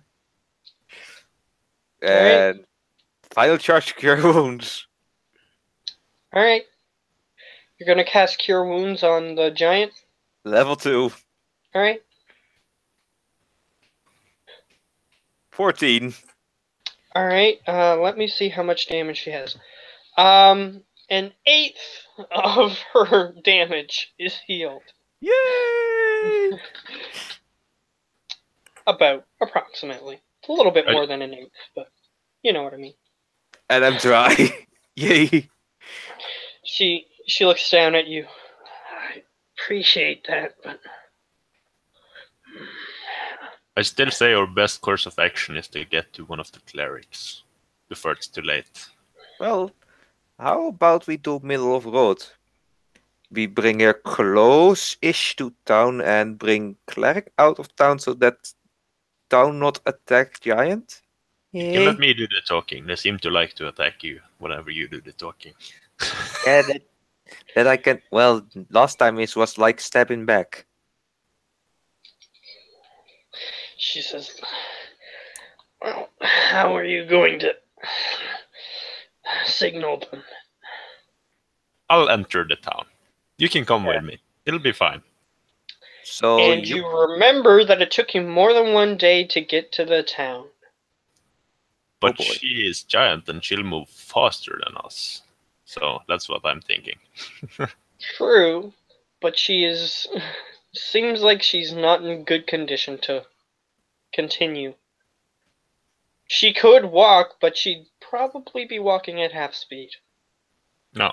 let me think for a moment. If for me it took half a day, we're talking about a giant that's like way bigger than me, then it could like take maybe 2 to 3 days for her. Who knows?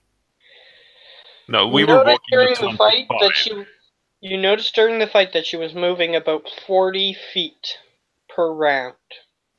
And we were moving 25 feet when marching from town. Even though you were running faster, you still had to wait for us because we were moving fast. Yeah. So I And guess the slowest person in the group was the dwarf, obviously. so. I guess the thing we should do is go with the giant for if it happens midway. Well, it's still up to the giant how it wants to proceed. I've given you my demands. We need to get you out of here, but we don't have to make it violent. Before we even leave, I asked the giant, does anyone expect you very soon back? She starts wiping her face again. Well, not too far off schedule. We've only been here for about... And she seems to be having a hard time gauging time. But you guys have only been there for like 5 minutes. You've only waylaid her for like 5 minutes. So, if she were to continue, she says, if I were to keep going, then I would reach there maybe a day late. Oi, oi, oi. That shouldn't be an issue if you were traveling across the lake or the sea. Yeah, technically it was like an ocean-sized sea. Yeah. So, yeah. She says, yeah, I suppose they might expect me to be waylaid by monsters or whatnot. Okay, but just 1 day, not 3 days?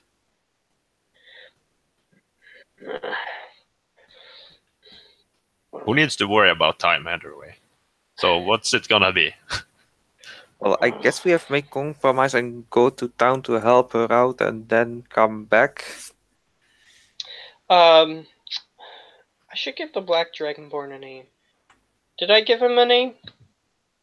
I'm Give him any what? unsure. If you did, I don't remember it. Give him any what? Name. No, Alright. not that I can recall. But now I really am right back.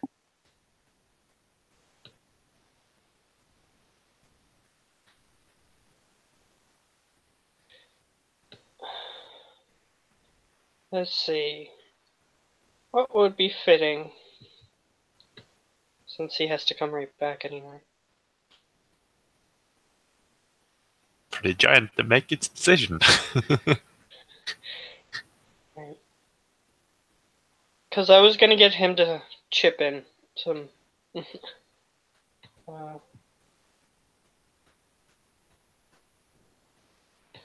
Orador. Sounds good enough. Throw it in the chat. It's Arhadur. Yeah. Orador. Ardor. Simple enough. All I did was say, I'm on a site called Fantasy Name Generators, and they have a Dragonborn section. So I've used that one before too. So that's all I did. Basically, the Dragonborn was gonna say, "Oh, if you remember," and he was gonna talk to Runk and say, "You changed the night after you were bitten."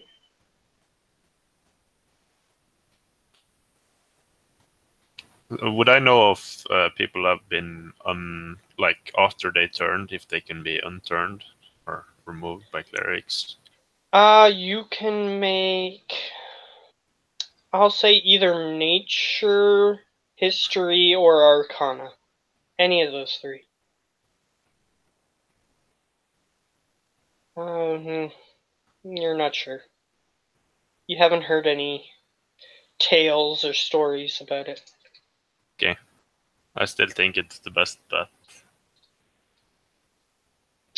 Right. Or I'll ask Ardor if they have anyone that could deal with this. If they have attempted it before. Well, giants of our kind aren't common. I mean, for anyone, because it would be pretty much the same procedure, I would assume. He sort of motions over to the group. Some of us are Goliath, which is half giant, as I'm sure you're aware. So it is possible that he could extrapolate, but it's not a common thing. Even in his tiger form, you can tell that he's genuinely thinking. Well, there were a few stories of giants changing, but they were mostly legends. They don't tell of how to tame them. It was mostly... I'm thinking more about how to stop the process, if any of you have that sort of ability. Oh, you're thinking more of delay the change. Well, he sort of shrugs, even in his tiger form, and says, we really didn't want to prevent the change. We looked forward to it. So we might not be the right people to ask. Though, I mean, he looks over. Surely some of you must have thought about returning to normal. He looks over to the other tiger. He says, come over here. And the other tiger approaches and says, yeah, what's going on? He says, you know the histories more than I do. What would you say to delaying a change? And he sort of motions to the giant. And the tiger is like, oh, I suppose we shouldn't have bitten her. Well, we can try Wolfsbane, but I don't know where the nearest Wolfsbane would be. Pretty rare on the island. Sounds good. Let's do that. I have no idea what the wolfbane is. Yeah, your character might not know what Wolfbane is, but Runk might. I was basically saying, let's go ahead with this idea. Alright. Do you want us to start searching, or would you like us to start escorting this lovely large lady to another location? You have some quick scouts, don't you? We He don't looks need all over. of them to run around. He looks over, and he says, I knew we should have brought the horse. And he's sort of indicating that horse lycanthrope should have came with you. But they figured, hey, a horse isn't going to do us good in battle against giants, so they left him behind. He says,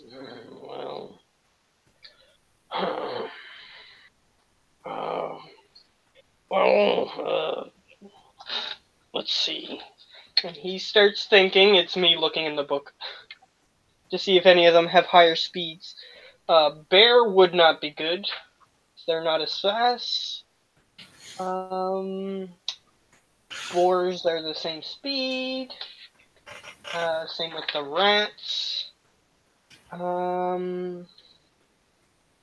The tigers are technically slower than the wolves, so the werewolves that are with you guys would be the best bet that you have.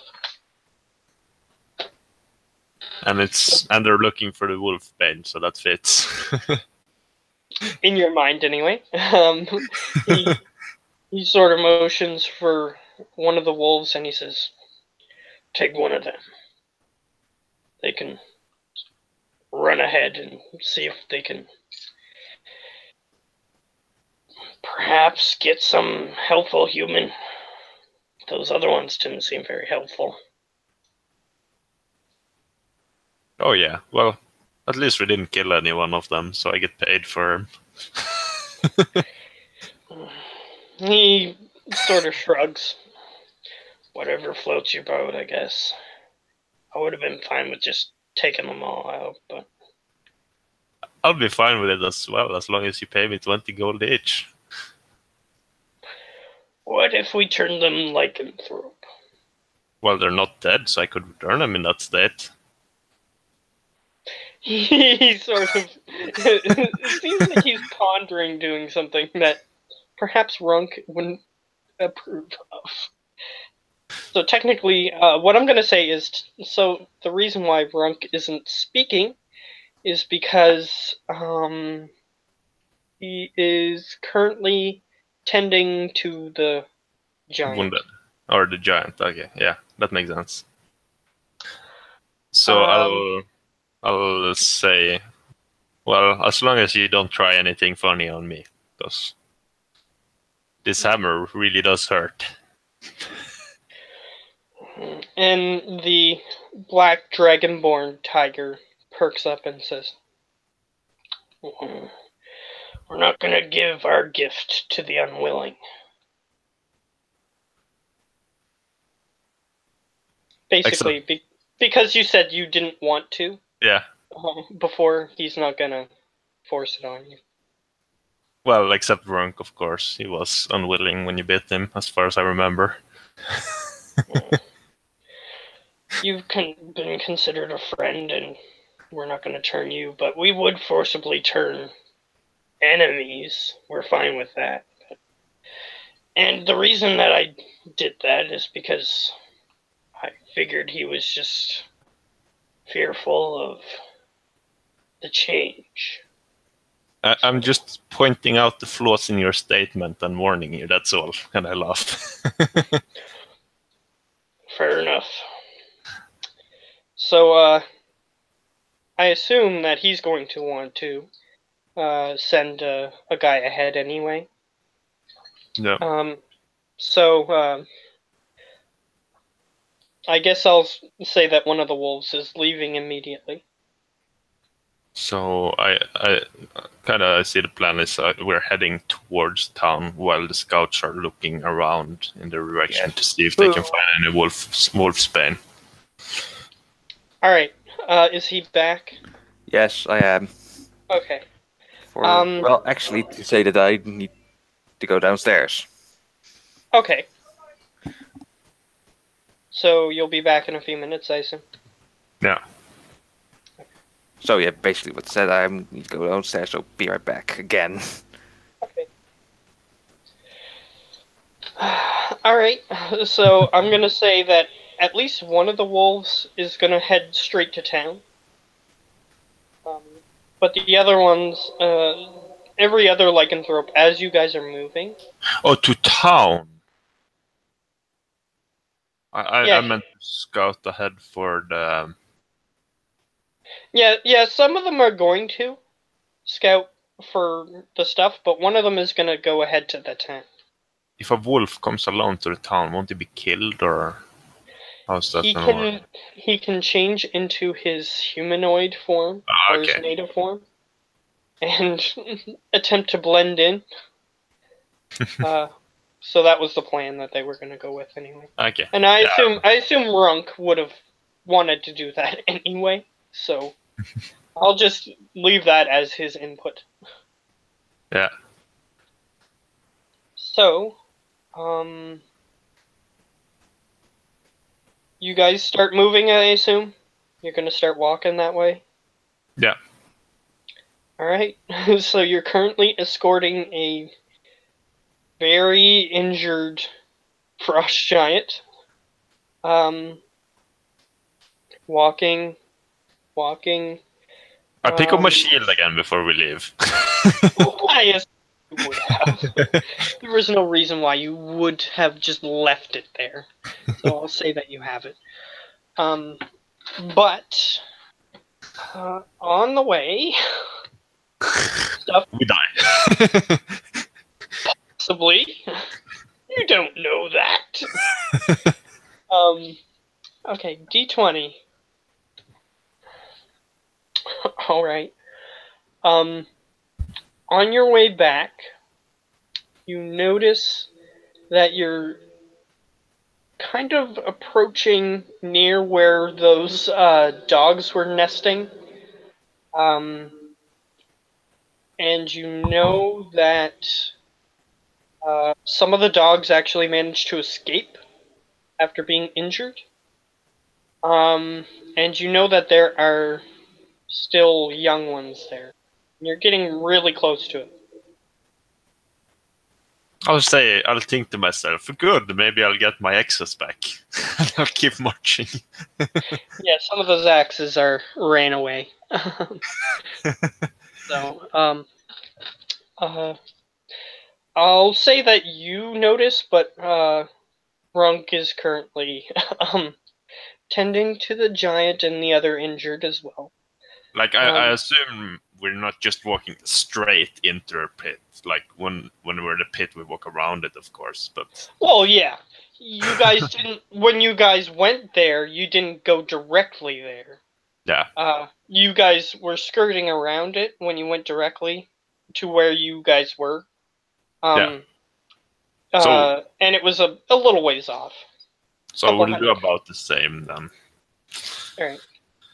Yeah, you were a couple 100 feet off. So yeah, we would be close, so the dogs would probably notice us, at least some of them.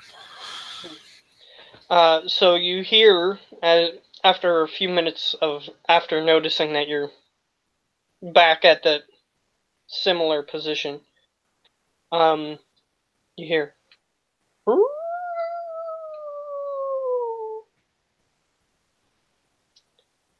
And if you look in the direction that you assume that it's coming from, you see one of those glowing red hair in the distance. You assume it's still the dog attached to the hair, but it's a little far for you to be able to see clearly.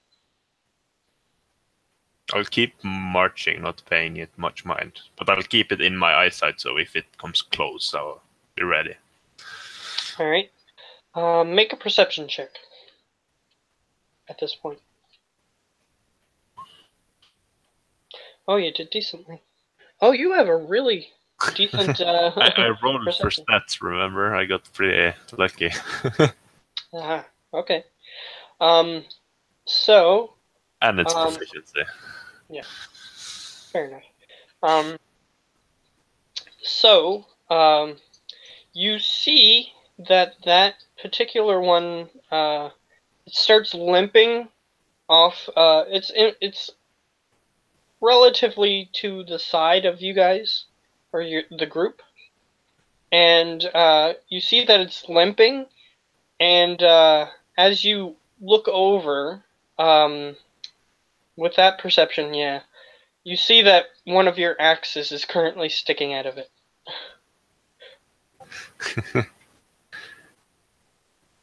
And it's just limping. Because it got the axe in its rear haunch, and it's sort of limping. But it seems like it can't get the axe out, so it just gave up on trying to do that. So, I'm back. Alright! Yeah, so as you're back, I nudge your shoulder and ask, do you see that wolf over there? Do you think you can hit it from here? It's one of the fire dogs.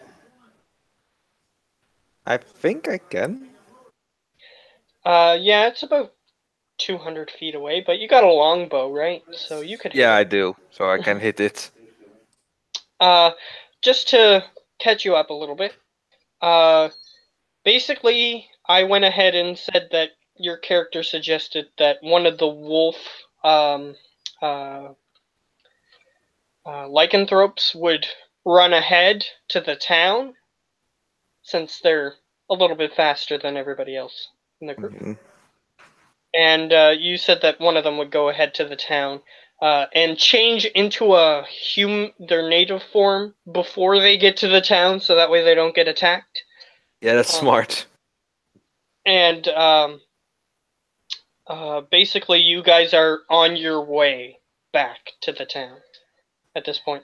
And the other lycanthropes are also looking for a plant called Wolf's Bane, because apparently that has something to do with slowing down the changing process. Okay. But at this point, none of them have returned with any Wolfsbane, so. So, could I find some with my survival? Well, since we're in mountain, right? Yeah, technically you are on a mountainous terrain, I'll say. So, with my natural explorer feat, hello. That's a bit of advantage for me. I can difficulty doesn't slow us down. Magical can be lost by magical means. You have, I think you have advantage On wisdom, at least. Maybe more, but at least wisdom. certain checks that have to do with the terrain, basically. Yeah, when you make an intelligence or wisdom check related to your favorite terrain. So, advantage. Okay, so make a nature check. And since it's your favorite terrain, then you can go ahead and... My proficiency bonus is doubled. Oh, so it's a normal roll, but it's double proficiency. Okay, yeah. So go ahead and roll that. A nature check. Just make a nature check and then add the bonus. Just click nature and then add the bonus that you would get. Yeah, I already did by making it expertise, so giving it even more. Wow. Natural 20. You know that Wolfsbane usually doesn't grow on volcanoes, but you have an idea of where some might grow, and you're actually really near that location at the moment. Where animals poop would be a good place to look for plants, because it would fertilize the crack. Yeah, we just killed some off like 2 weeks ago in our game, so yeah. Yeah, and you're very near to that location now, as you see that you're near the spot where the dogs attacked you before, and you currently see in the distance Ironhead. Asked you to shoot. Yeah, Ironhead just sort of pokes you as you and points toward in the direction of this dog that currently he points out. He sort of like shows you the back, or do you point it? Or do you just tell him to kill it? Did you just hurt that poor Wolfie? He didn't. Let's suffer. He didn't attack it. This time. Is it like wounded badly? Like, make a perception check. That'll make it easier for me to decide. Wisdom check also doubles. Oh God, I'm a monster.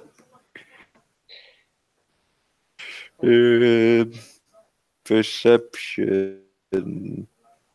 Yes, that's wisdom's expertise. Oh boy. That's why I like Natural Explorer at times. 21. Alright, 21. So, you see that the dog has an axe in its back haunch. Ouch. So, and it looks a lot like the axes that your friend has been throwing. So yes, it has been suffering. Oh yeah, this all. Yeah, go ahead. Yeah, this one is you get expertise, not advantage as well, unless you have something else giving advantage. Because I think the old one was advantage. This one is expertise. When you make an intelligence or wisdom check related to your favorite terrain, your proficiency bonus is doubled. Yeah, you're right. Only proficiency is doubled. So it's a 13 in actuality. My bad. I'll say that you see that. I was gonna give you some other stuff, but you only see that. Yeah, I don't want the poor thing to suffer. But then again, does it really seem to be suffering? It's limping. Well, I'm not good. Could I catch up to it quick enough? You can attempt to, Or you but can it is shoot it, currently as I asked looking you. in your direction.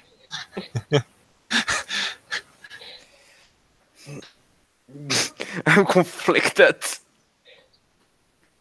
Gosh. You could run up to it, but it would see you. Know what? I'm gonna put it out of its misery. You can just shoot it. Yeah, that's what I'm saying. 20. Alright, 20 hits it. And since it's hurt already, I get to roll 1 extra d8. Roll 1d. What's d8? Let me check. Technically, it would have been 200 feet away, but 16 still hits it, so go ahead. You have that. And I have the sharpshooter feat. Oh, yeah, that's right. Let me see. Hold So on a moment. it still hits. I have the hunter. And I have the hunter archetype. That give with Colossus Slayer, that gives me indeed 1d8. Okay, so 13 you said? Is it? Yes, 13, but since it's already hurt, not at max HP, at least I'm guessing it's not at max HP. It can't regain its max HP due to being stuck with an axe. So yes, 1d8 extra, that makes it 19 total. Alright, you hit it, it has the red, glowing hair that's on the back of its neck, Mm-hmm. and you remember the rest. It's sort of like a dog that looks like it suffered severe burns, is what it looks like. Yeah. And you just hit it right in its mane, and it seems like you hear, well, at your distance, a small crack noise, and you hear, and it just goes down. Rest, doggy. You deserve. And then I go up to it. Alright, you begin to approach. As you approach, I tell you to bring my axe back. I will. Yeah. Technically, it's one of his throwing axes. Yeah. His So, disposable axes. yeah. And so you begin to approach, and you're about 100 feet away from it when this happens. What happens? Something is happening. Dun dun dun. I need to pull it up. Pull it up. Just pull it up. Pull it up. Yes, pull it up. You got it. You know what I was going for. Alright. So, yes, you can do that. Yes, it's there. Yes, yes. Yes, yes. That's it, yes. Okay. Okay. So, you're about 100 feet away, and you start getting closer, and then you see puffs of fire. 1, 2, 3, and you see 3 dogs are currently standing around the dog that you just killed, and they're growling at you, looking at you. Oh boy. So I slowly start stepping back. They start walking forward towards you. I'm gonna try intimidating them. Okay. But it doesn't use your intimidation roll. It uses your animal handling roll. What did you say? Cause you totally broke up for me. Oh, sorry. I'm saying that you need to use your animal handling because this is the one of the few instances when it would be useful. So You're trying to scare off animals. Animal handling. See if you can manage to do it. What was is animal handling perhaps? No, it's not. If you're proficient, then Oh, yeah, I do have proficiency in it So it's because I do. It's not no, I don't have proficiency in it, so I just mark it and then because I'm favorite train. Yeah, then it's. You got a nat anyway. Doesn't matter. Yep. So, what do you do to try to scare them off?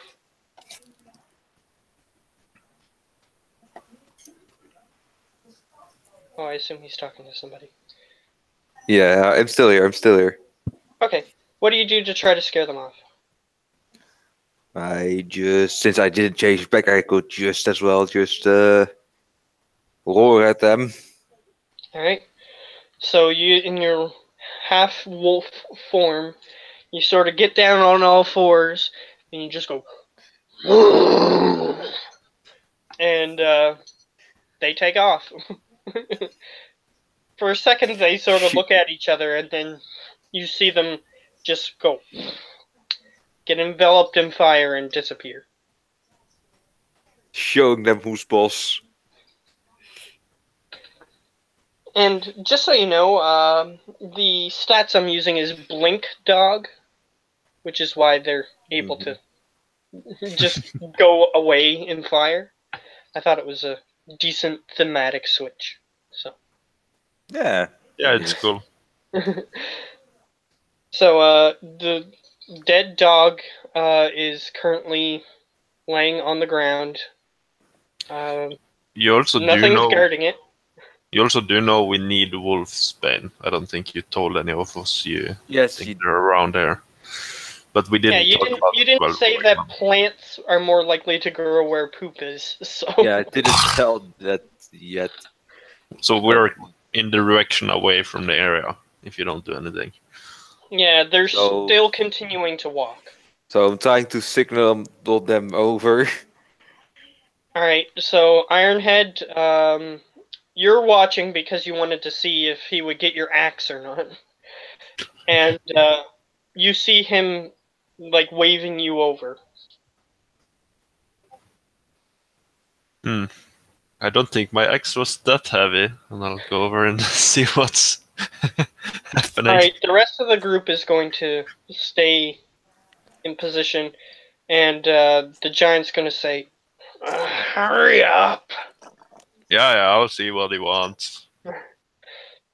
Alright, so I'll say Ironhead is there now.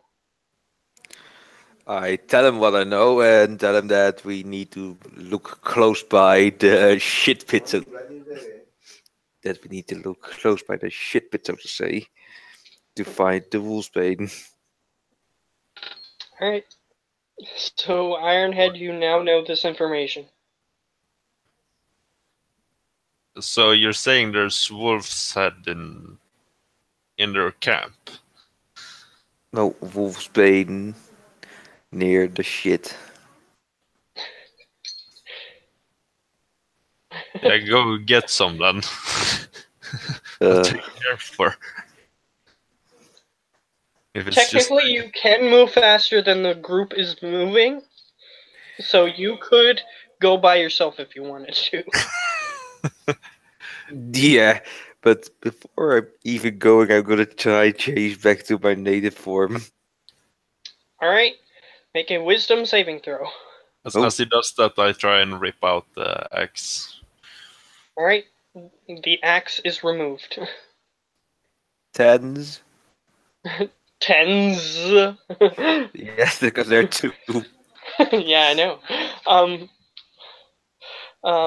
So, you fail and you switch to your wolf form. Well, while I'm heading there, I'm just gonna try again, because Okay, this go spell again one more time. will be the worst. Hooray, 18. Alright, that time you get to change into what you wanted to. And that's So my you are native now- form, of course. Yes. Now you are a lizard folk. Yep. Okay, so are you going to go alone, or are you going to try to convince Ironhead to go with you? I think he will be too stubborn to convince, All right, unless there's Ironhead, gold involved. you do see that there is a perfectly good source of meat there. Are you going to leave it? No, I'm gonna shout out to the others that we'll be right back. Oh, okay. But do you want anybody to take this dog with them? I just wanted the axe. I don't do anything about that. Okay. So, Well, so do I notice him? some of the lycanthropes are hunger crazy, so Might be it's smart. probably not gonna be there when you come back. So, I just don't do anything about it. so Okay. do I notice him following me? Yeah, you're walking and he's walking behind you. So I stop, turn around, and well, would it be wise to and walk over to him and tell him, go tell them there is meat here, because they need. Well, if it's if it's still there when we get back, maybe you can do it. It won't be. Then problem solved. I don't see the issue. We won't have been. Oh God, it's Samai. So I head over to it and pick it up. All right. You have And a and flame try. dog, is what they're called. I'm Flame I'm holding dog. it up and try and get the attention of the group to see that there's meat here. All right. So you start flopping this corpse in the air, and one of them, it appears to be the boar that rushed in earlier in the this side story, that you had to save from the pit, Yep. and you just hear as he just rushes forward to you. I just stand there. All right, and he comes towards you, and he jumps up, and he grabs onto it, and then he starts running back with it. I say, share. Yeah, and he's going back with it. You can watch him to make sure he goes with everybody else. Oh, I don't doubt he will, because otherwise everyone will come after him. Yeah, so he goes back to the group, and if you watch him long enough, he throws it to the group after ripping off a leg from it. So you guys continue to the pit. Are you attempting to stealth? Yes. I assumed you would No. be. Oh gosh. Roll a stealth, Runk. Because it will matter for you if 15. you get seen. Okay. Too bad so, I can't use my task without a trace. Oh boy. Alright, so you're at the edge of this this thing.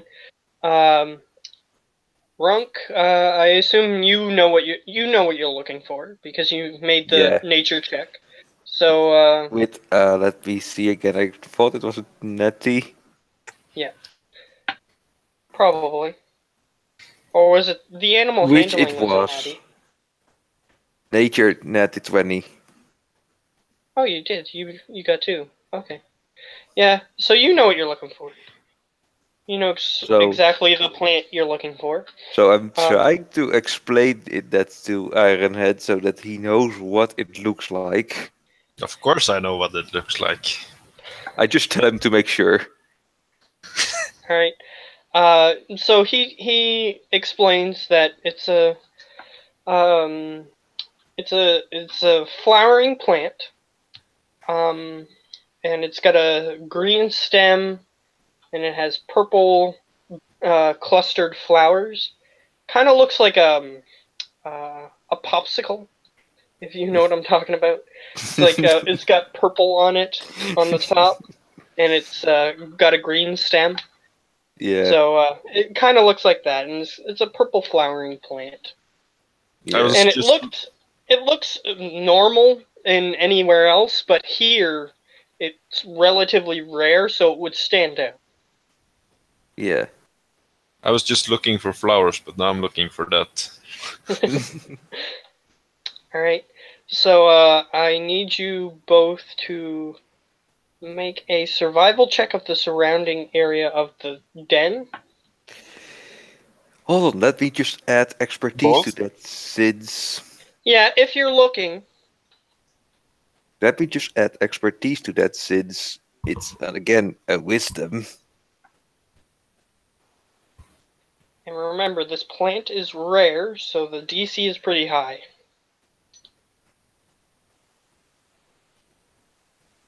21. Alright, so are you splitting up, or are you attempting to stay together? Well, stay together, I say. I'm just walking around after him to making sure he's not gonna end up dead. Alright, so Then we split up if he's just checking to make sure we aren't going to be dead. you, as you're approaching, you start scanning the exterior area of the downward pit that the dogs are using as a spawning place, basically, breeding ground. And on the farther edge, so directly across from where you're standing, you see something purple on the other side.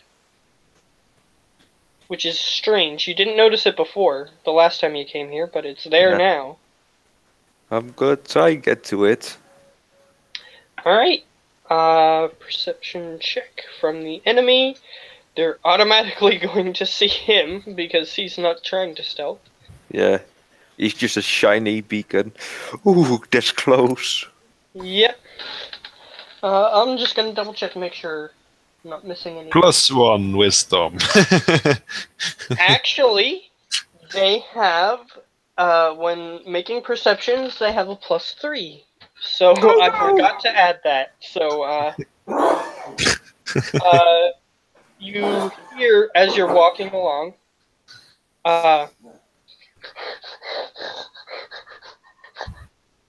they're smelling, and you sort of look in the direction of the noise, and you see that the adult ones that are left are currently heading in your direction. How many? My. How many? Let's see. There's 3 that are really close to you, but the rest of them seem to be catching on that they're looking for something, and the rest of them are coming, which is about another 6. My. Okay. There are baby ones. There's a bunch of baby ones, like 20 or 30 of them. Don't hit the babies. We need to leave parents for the babies. I'm gonna do something real mad, Ben. Here. I do still have 1 ration, and that includes cooked meat, right? Rations in this world, they contain a serving of meat, and they contain a serving of fruit and a serving of vegetables, as well as some dried nuts. I am currently behind Runk, by the way, because I'm following him. So a Okay. standard ration contains all those things. Okay, so I'm gonna mount the meat onto an arrow and trying to let it be a lure for the dogs. Alright. Make an attack roll to see where it hits. I'm going to determine it based on that. And if you get high enough, I'll just let you choose wherever you want it to hit. 15. Okay, where specifically do you want it to hit? Like away from our path and far away enough so that we can go get the flower and then maybe they are done halfway back. Right. Fair enough. So the flower's here, and you're about here. Let me. I'll draw it. May as well.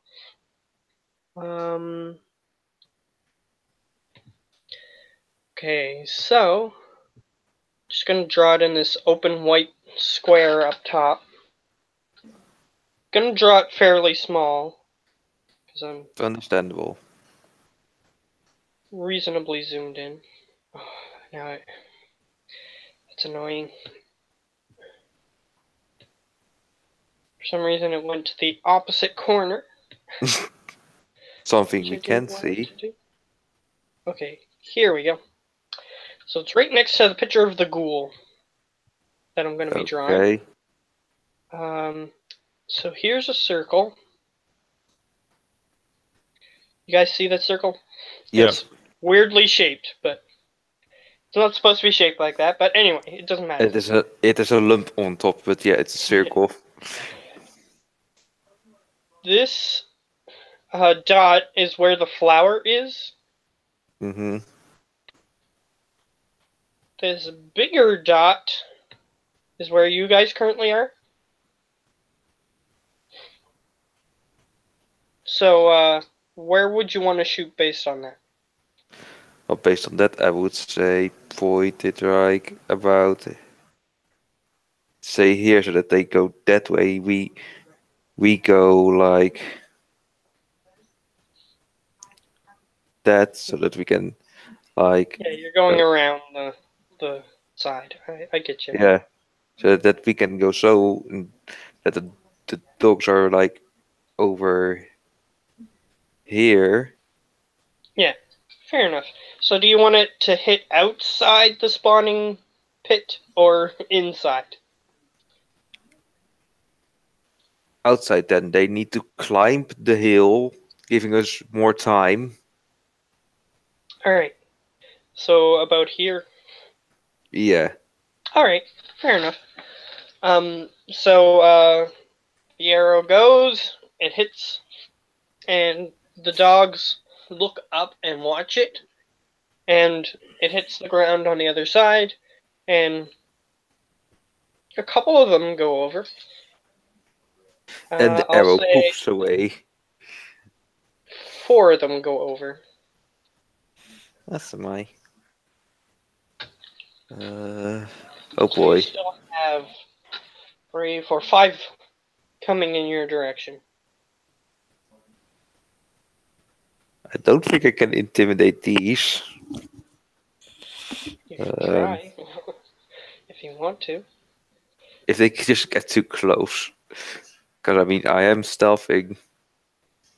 Alright, you watch them as they begin to climb the side of the pit. How close are they to me? Like, I'll do something if they start to getting really close to me. But I am a bit behind rank, so. I'll say that they're here, where I just drew the circle. And that's about 40 feet away from you guys. Excuse me. I'll wait until they get closer. I won't do anything yet. Just don't Alright. murder them. Just try and scare them off. I don't pay them much Now attention. you're about here, where I just drew that weird looking thing. Yeah. And they are about here, which is 20 feet away, and they're currently looking at you. At me or at. At both of you. Because they rolled a high enough perception to notice you know your stealth. I stop and try to do intimidate or animal handling, trying to get them to scare them off, trying to get them go back to the pubs they have. Alright. Animal handling. Hooray.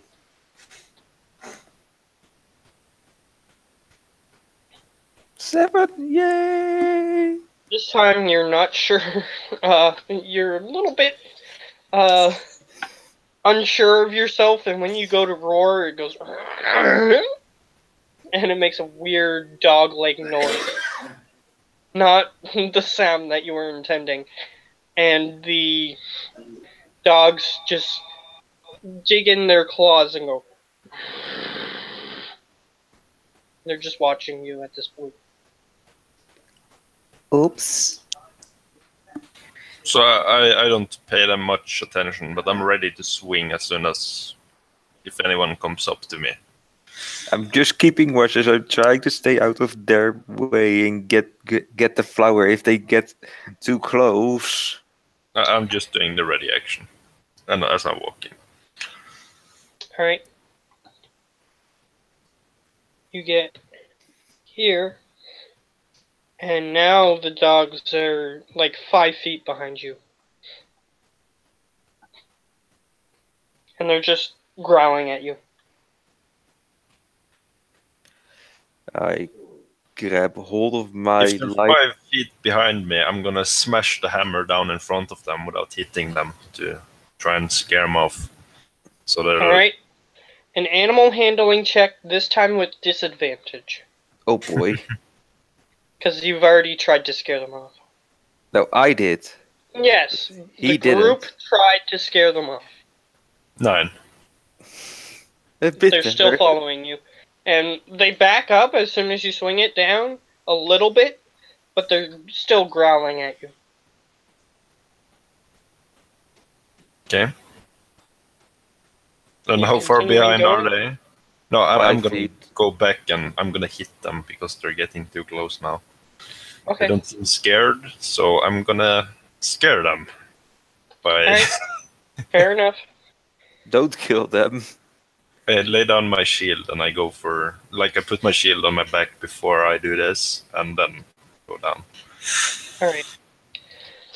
So he's gonna start swinging. I assume Runk is gonna just use the distraction and try to get the flower.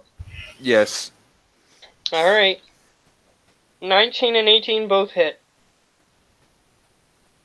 I'm 26, I'm 24. That's our two dead doggies. Why?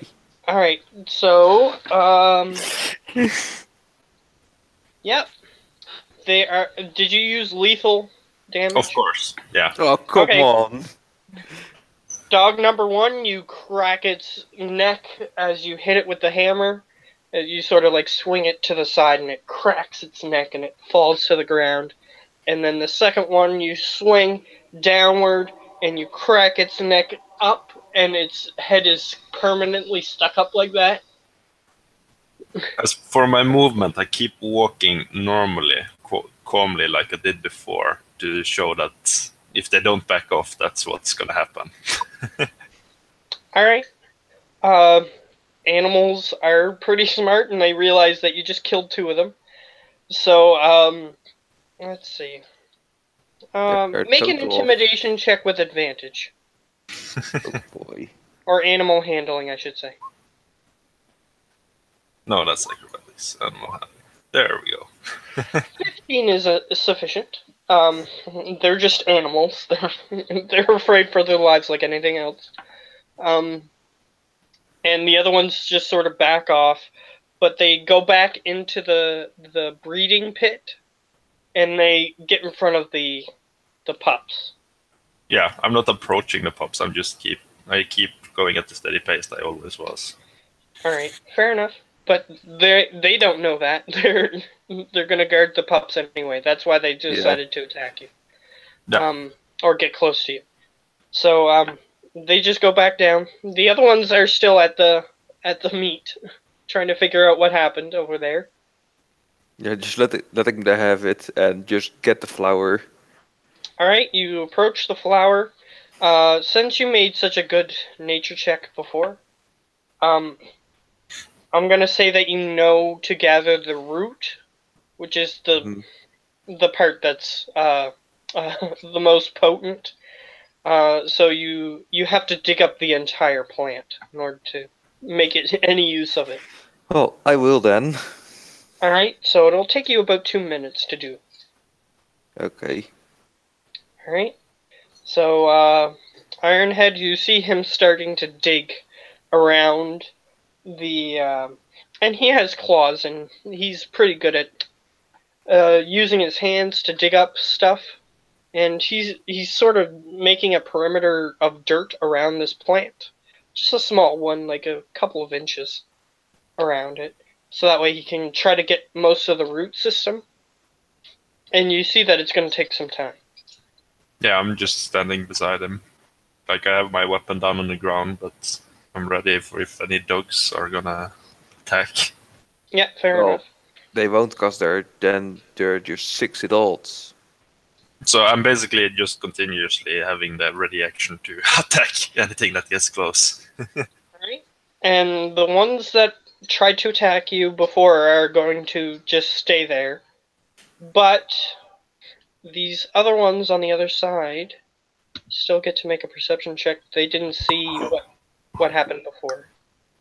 So, Oh boy. let's see. +3. Yeah, they definitely notice.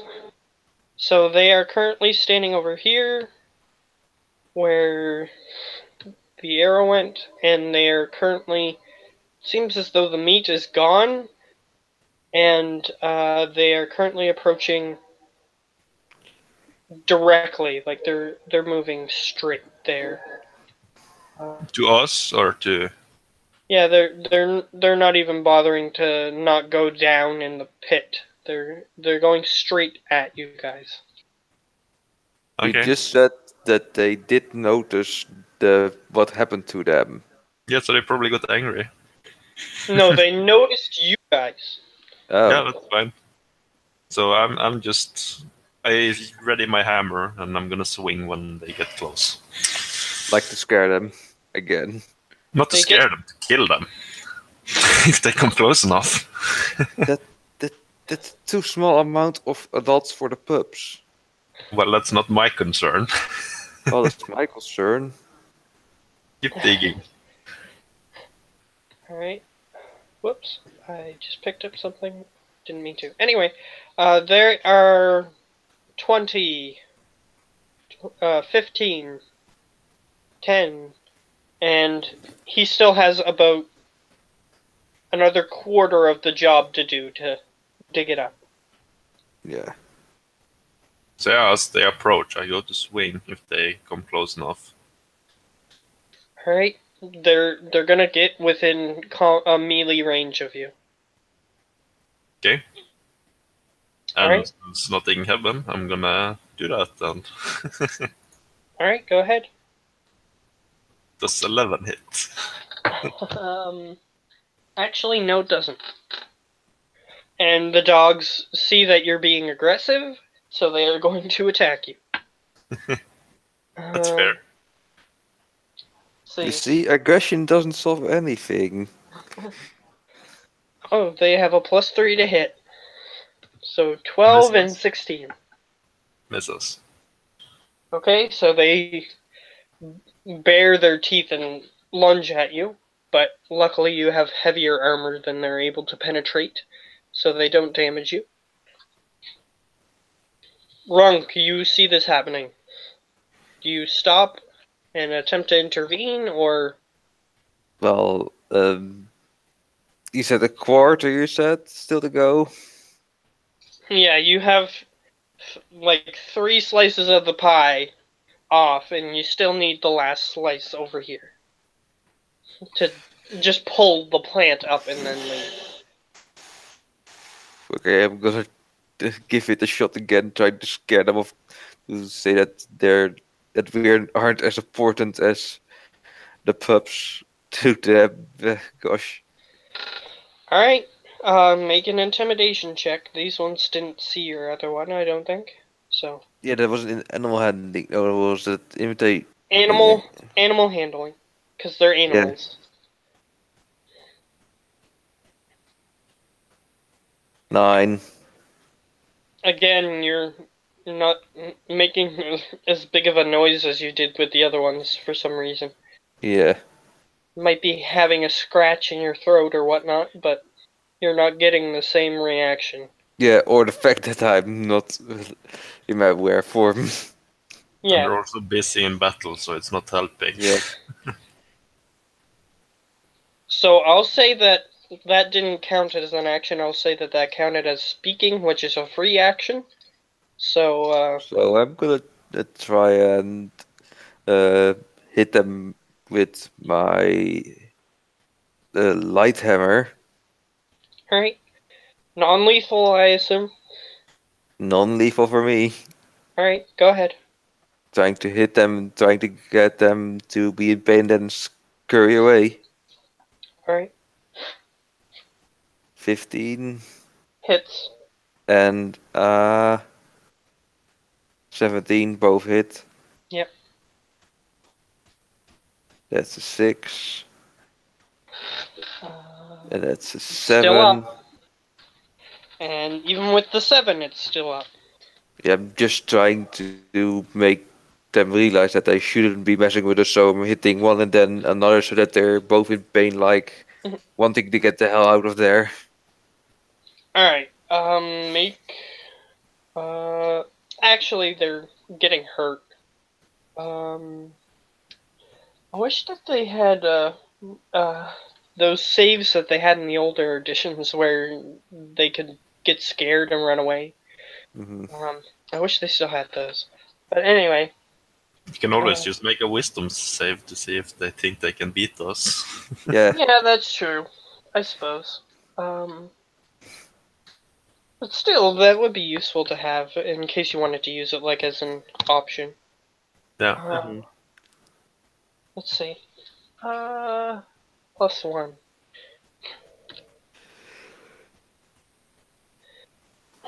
No, they're definitely not going to stick around. After that, based on that roll, anyway. So they sort of you hear, and they sort of back up into the pit with the other ones. So Seems like they're more desperate than they are actually trying to kill you. They're just Yeah. trying to get you to go away. Yeah, so I just hit 2. There's still 1 left. Is he gonna stay or No, is he? they're both. I rolled for both, so they're both down in the pit. Yeah, I mean there were 3, so 2 are going down. There's still 1 left. Oh, 2 more. if there was Because 3, there was then 4. all 3 of them are going There down. were actually 4. 4.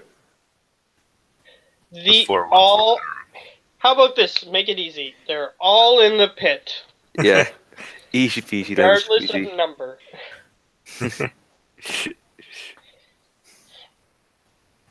Sure, I'll just keep standing there. Well, Right. I'll- You have to hurry up. Why are you using so long? Isn't it just to pull it out? if you want damage root and make it not potent, then yes. But if you do it like this, you have very strong Alright, root. so you finish up. They're just standing there watching you at this point, trying to make sure that you don't kill their young, basically. And you finish pulling it up. You have a small clump of dirt, but you assume that the root system is there, and you might want to clean it up later to Yeah. use. So I take it with me. We head past the 2 killed dogs, Alright? and They're dead. I kick down 1 down into the pit. Alrighty.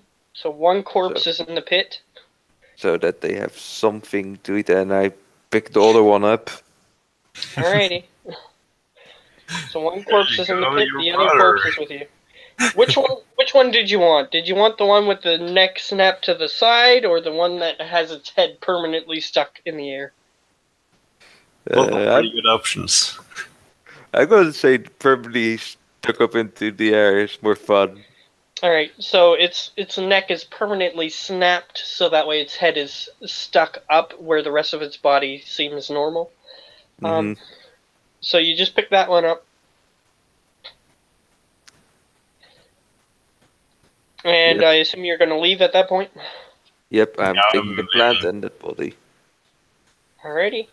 So you take that one corpse back with you.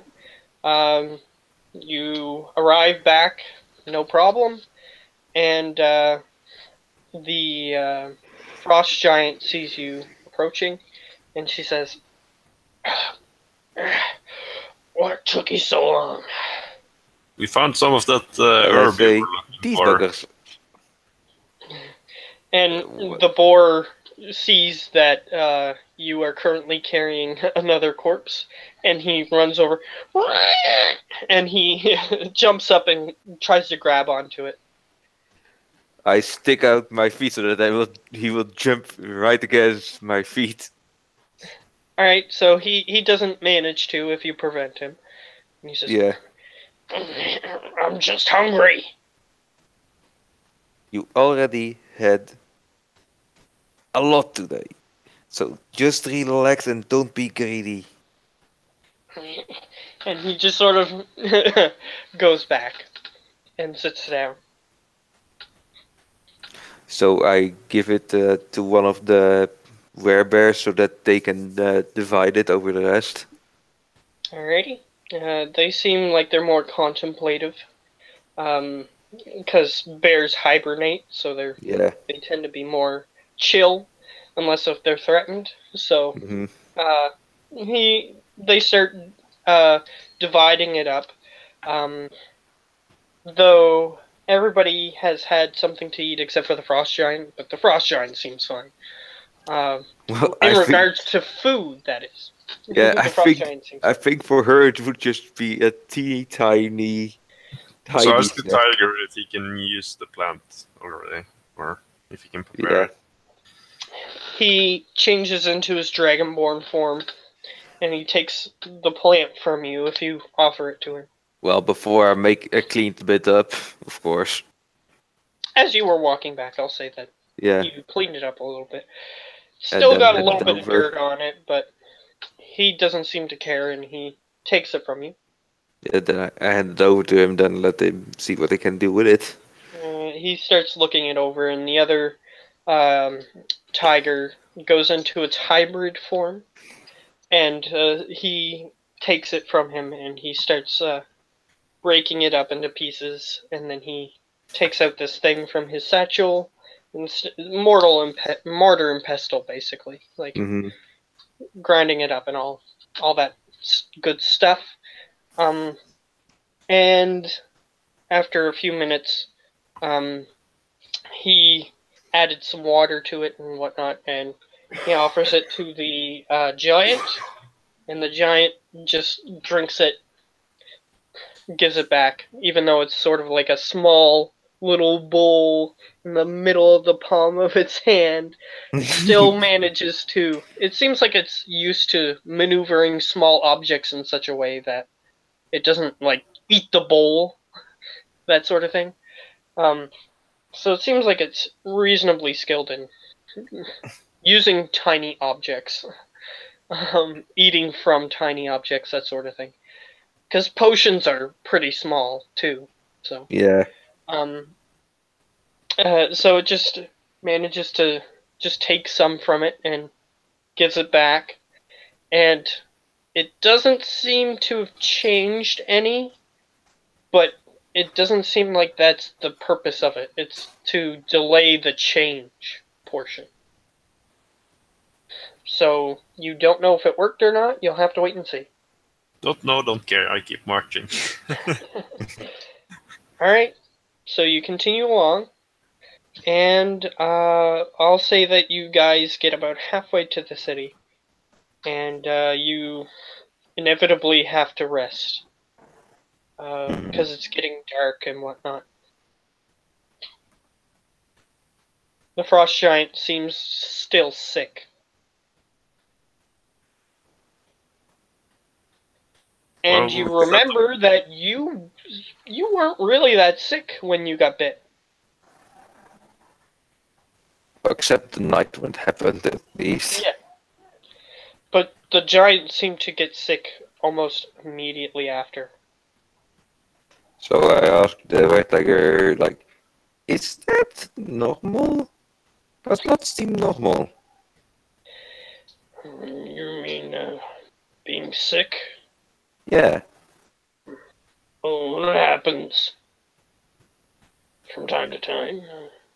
The person's body attempts to fight off the pathogen. And you can decide whether your character knows what a pathogen is or not, but I just go with it because he's more knowledgeable about it than me, at least. I suggest we can take a short rest, but we keep marching through the night. Because time is of the essence. Fair enough. The frost giant seems very weak, but is willing to continue. So yeah, we take a short rest then, if everyone agrees. Alright. Yeah. Frost giant's definitely willing to do that. Let's see how many hit dice the frost giant has. One Oh my per goodness. TR, I think. Is it not? They have 12 d12 that they can roll. Okay. That's a lot. Yeah, that is a lot. And she has 66 damage. Yeah, and I don't know how everybody else or anybody else rules this kind of stuff, but I say that monsters, they can take short rests. Monsters can take long rests, so they gain the benefits from those. Like even enemies that you're attacking, like they don't stay damaged for an extremely long time. They also can take short and long rests. So when we're fighting and somebody lays down on the ground to sleep, pay your respects. Don't be rude. Don't start stabbing. Basically, what I'm saying is not that specifically, but if they escape, an hour later, they would have been able to take a short rest. So you can expect them to have more health than they had before, that sort of thing.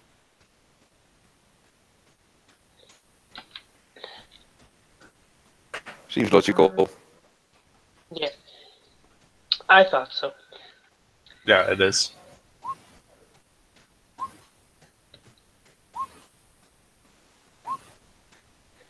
Right. Let's start subtracting. 66, subtract 2, subtract 9, subtract 11, subtract 2, subtract 8. It has 34 damage still. So 1, 2, 3, 4, 5, 6. It's 7. also plus its con for each time. Yeah, I'm not bothering to do that. Oh, okay. So subtract 8. Which is plus 8. 9, subtract 6. Still has 11 damage. Which that healed it. So it is no longer damaged. You see her huddled up during the short rest, seeming to focus in on herself. And you see the wounds almost supernaturally quick. Let's go. Close up. So did the gaping hole. That she left with the axe. Fair enough. Yes, people in this world can heal unnaturally fast, but Yeah. if you get permanent damage, then you can still be... Like, if you get hurt enough, you can have, like, a broken arm, which might take a week to heal. That sort of... But regular scratches and gashes and that sort of thing can heal pretty quickly. That's the way that I describe it. Like, in some games they might describe it as you wrap up the wound or that sort of thing, but I don't bother with that. Yeah, you set the arm and such. Yeah. Well, there exists magic, so why not, right? Yeah. It's a magical world, so in order to kill something you have to kill it pretty quickly or use poisons or whatnot. Or you just go full overkill.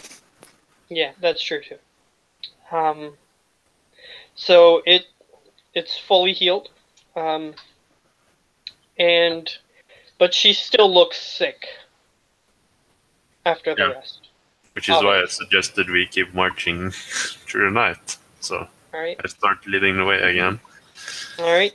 The frost giant reluctantly, because she's sick, she wants to sleep, but she gets up and continues. Just as reluctantly gets up, because we do need to get her together before things go ape shit. Yeah. So, you continue on, and at this point, I'm going to make a roll. Have to use theirs.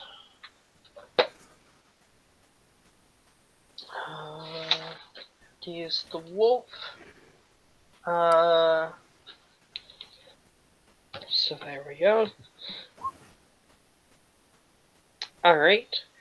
At this point, you see one of the wolves come back in its wolf form, and it has a plant in its mouth. Another one. Well, give it to the tiger. If he doesn't do it by himself. He shows it to you guys, so that way you know that he has one. Yeah. And it's the same plant, and he just goes over same thing, except for this time you're walking as he's doing it. And same thing, offers up another one. Same thing. And then you guys continue. Mm-hmm. It's at this point, both of you make a perception check. Oh boy. I did warn him not to betray us. Perception.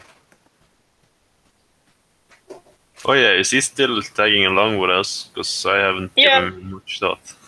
And up to this point, at least, I haven't said what's happening yet, so I'm gonna leave it in mystery until I finish describing what happens. He hasn't been aggressive to anybody. He's just been kind of grumpy looking, but The big grump butt. he seems okay, I guess, with staying around you guys. So, you guys look forward.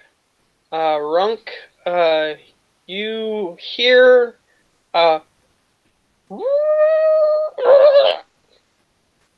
in the distance. That does sound good. Sounded like a howl, and then it was suddenly interrupted by a ping noise. So I'll just say that we've taken the guards' weapons and such then, just for safe measure. You see that he hasn't done anything. Yeah, but like we did it previously, so he's not armed. That's what I'm saying. Okay. He's not there now. Fair enough. He's not armed, and he didn't do anything. Nobody in the group is hurt. I just wanted to add it so it's not like when a fight actually starts and he has weapons. I say it then. Fair enough. You would have had time to do that anyway, so that's fine. Go. Seems to be coming from the direction that you're going. Yeah, I'll head in that direction because that's where I was going anyway. Fair enough. Runk, anything that you want to do before you grab my bow and arrow. Alright, you currently don't see anything in the distance, so there's like a little crest of a hill in your way, and it seemed to have come from behind that. You're a bit laggy when you speak as well, Geo. Oh, let me then do a quick reload to help that. Alrighty.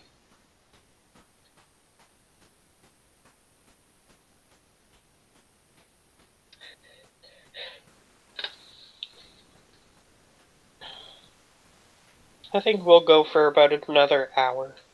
Yeah. Did it? this help? Yeah, it did. Okay. So, there's a crest of a hill in front of you, and the noise came from beyond that. Well, and I am going to try and change. Hopefully, I wear form like a topic form. Hopefully. Alright. Wisdom saving throw. Don't put me out. It didn't put me out. Good. So, you change into the form you wish to change into. Yeah, that's the wear form. And then I still hold my bow at the ready to when things are going haywire. Fair enough. So, I'll say you get to the crest of a hill, and what you see is a man in robes. Looks kind of like your characters would be familiar with the two major religions in the world. Mm-hmm. One being Seth, which is the dark black dragon, and the second one being Senna, which is a glowing golden bird, basically. And this guy's wearing the robes of the golden bird. It has like the symbol on the front of a bird with its wings outstretched, and it's in gold. So it looks like some sort of priest of Senna. Yeah. And it looks like it could be male or female from here, you're not sure. And they are currently standing holding a weapon in their hands, and they are currently standing over a wolf. Oh, hey, over here! And I start waving towards them as I approach. I ready an arrow if they are gonna try and stab the wolf. The wolf is laying on its side and not moving. I'm just gonna pull the string back just at the ready if things are going ape. I have just a feeling things are about to go ape shit. Alright. The priest looks up because you called to him, right? Yeah. Alright. He looks up and he sees that there is a were creature standing on the top of the hill.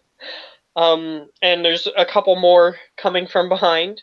And there's a large giant that's taller than the hill. And he goes, and he starts to retreat. I yell out, "Come back here, we're in need of your services. We're willing to pay." You said it loud enough that he could hear, but he continues to run away. Fire! Alright. Go ahead. I'm gonna try and stop him right in his tracks with an arrow. Alright, go ahead. 20 hits. I ask the giant if he can throw me over to him. 9. If I'm close enough to the giant. She looks really tired and not in any condition to throw you, even as far as she threw you when she first tried to move you out of the way. She doesn't look like she can throw you that far. Then I Alright, he takes... start rushing. Alright. I use an action surge to dash, maybe. No, I don't. That's double dash then. No, I don't do it. I'll save it. Alright. The priest gets hit in the shoulder and looks back and keeps going. I start just running. Like, no, you're not. Alright. Technically, the wolf in your hybrid form, you can move faster than he can, so you could catch up to him if you wanted to. Yeah, which I'm going to do next round. Alright. It would take you a couple of rounds to get there, but he doesn't seem like he's attacking you, at least for now. Well, I tried to shoot at the selection test instead of trying to slow him down even more. Alright, you can... Your next move, you're still not close enough to hit him. Or not... grab him, I should say. Yeah. he's still quite far away.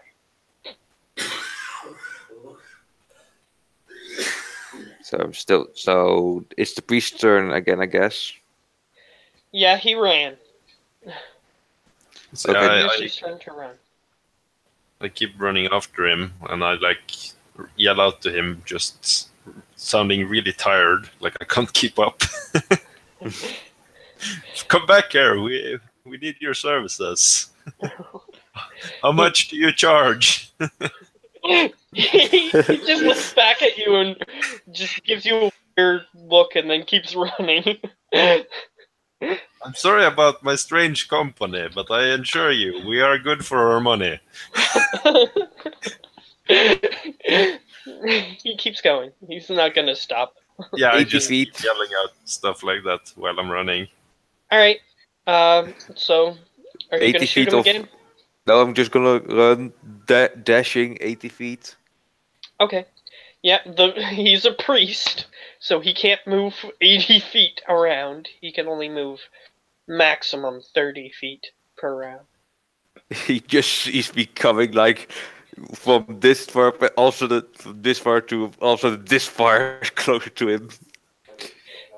Yeah, you're gaining 20 feet on him per round. Mhm. So I'll say that a few turns pass. Do you want to do anything? You don't reach him within those few turns.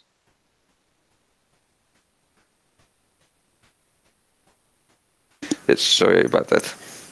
Oh, I thought I timed out. I was like, oh, No. right. No. So So there's a few turns that you got to work with.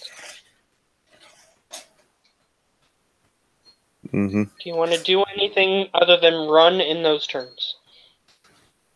I'm gonna try and catch up. Because I do try to catch him, whatever it takes. Alright. I'll say that since you guys are just running in those turns, I'll give you both make a perception check. Oh boy, I feel trap. No. Yeah, you don't notice this. But I know Um, 19. Runk, 19. you notice, seems almost instinctual within you. A slight fear wells up within you as you look at his weapon, and you notice it's made of silver. Well, I'm mad enough to just keep going after him. Alright, so you feel this slight instinctual fear, and if you know anything about lycanthropes, it's because silvered weapons can damage them. Mm-hmm. So his weapon seems to be made of a silver alloy. So you continue to catch up to him, and he turns around as you get close enough to him, and he draws this mace, and he is just going to swing it at you as soon as you get close enough. Okay, let's see if we can hit. Alright, priest. Priest. Okay.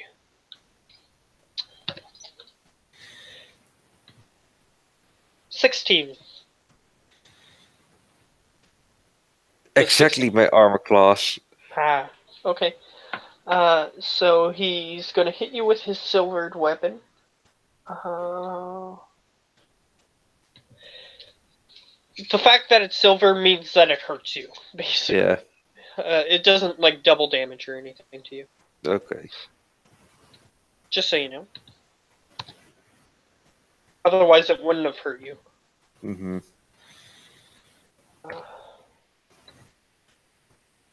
So 13 damage. As this Ooh. mace that has silver blades on the top just walks over, and as soon as you get relatively close enough, he stops running and starts moving towards you, and he just smacks you right in the side of the face.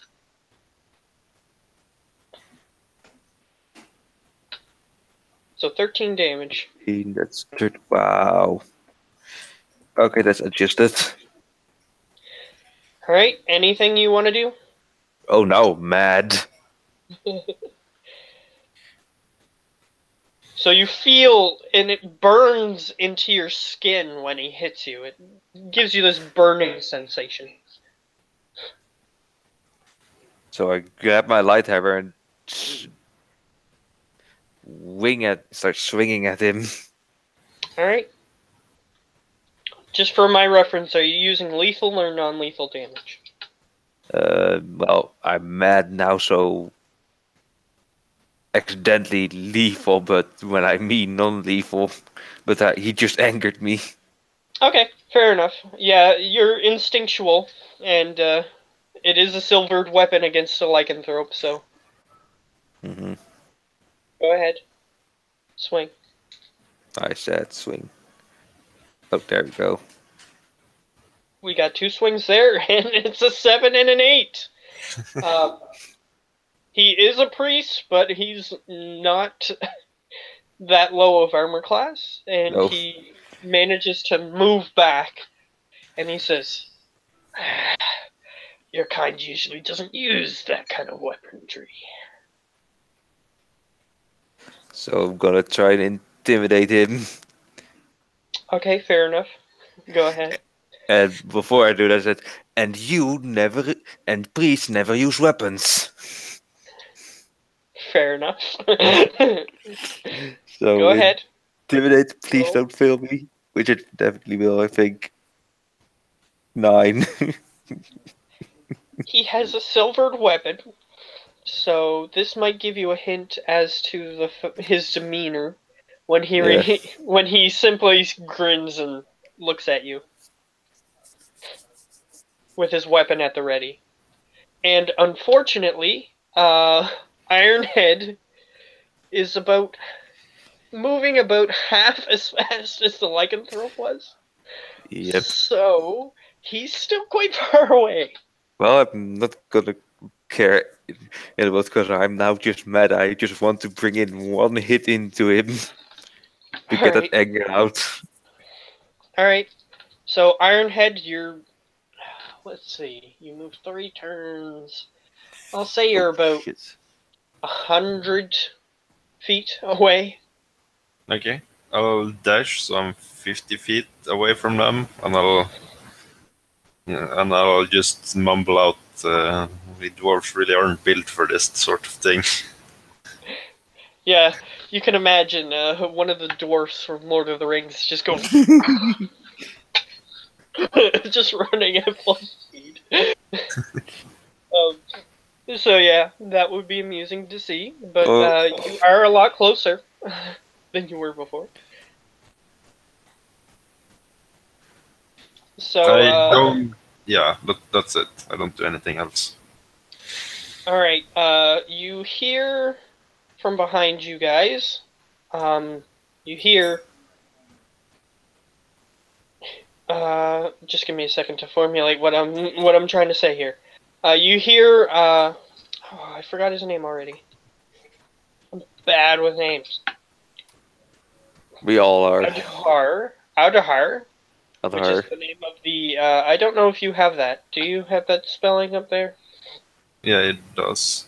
It's in the Google Hangouts. I'll throw it in again just in case. That's the name of the Black Dragonborn. Okay. And he shouts out, "He's dead!" Who's dead? I look back.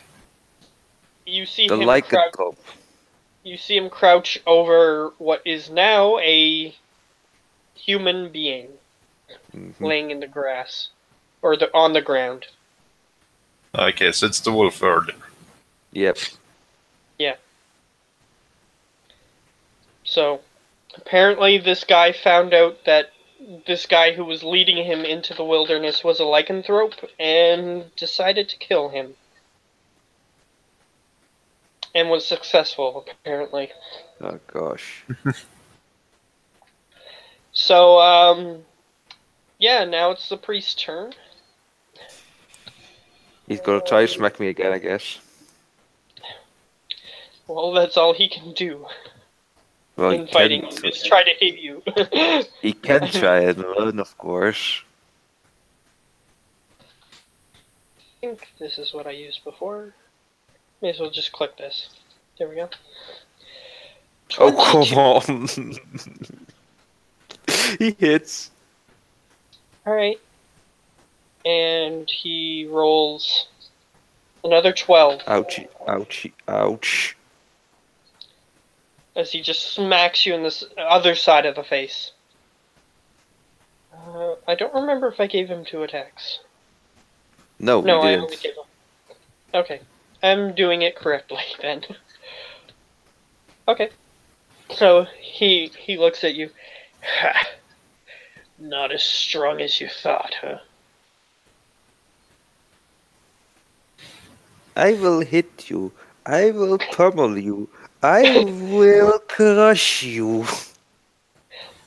He just grins at every taunt. Unless I start hitting him, which I definitely hope I will. Well, that's his turn, My turn. so it's your turn. Whack. Which misses. Dang it. 22 hits, though. 7. Alright. So he takes 7 damage. Alright. He as you finally hit him, you sort of hit him in the cheek like he's been hitting you, and he just sort of looks back at you, and his teeth are all red at this point because you just hit him, and he just smiles at you. I'm going to try and intimidate him by just roaring at him, just mad. Alright, go ahead. 1. Not the natural one. It's actually Yeah, it but was the end result is a 1.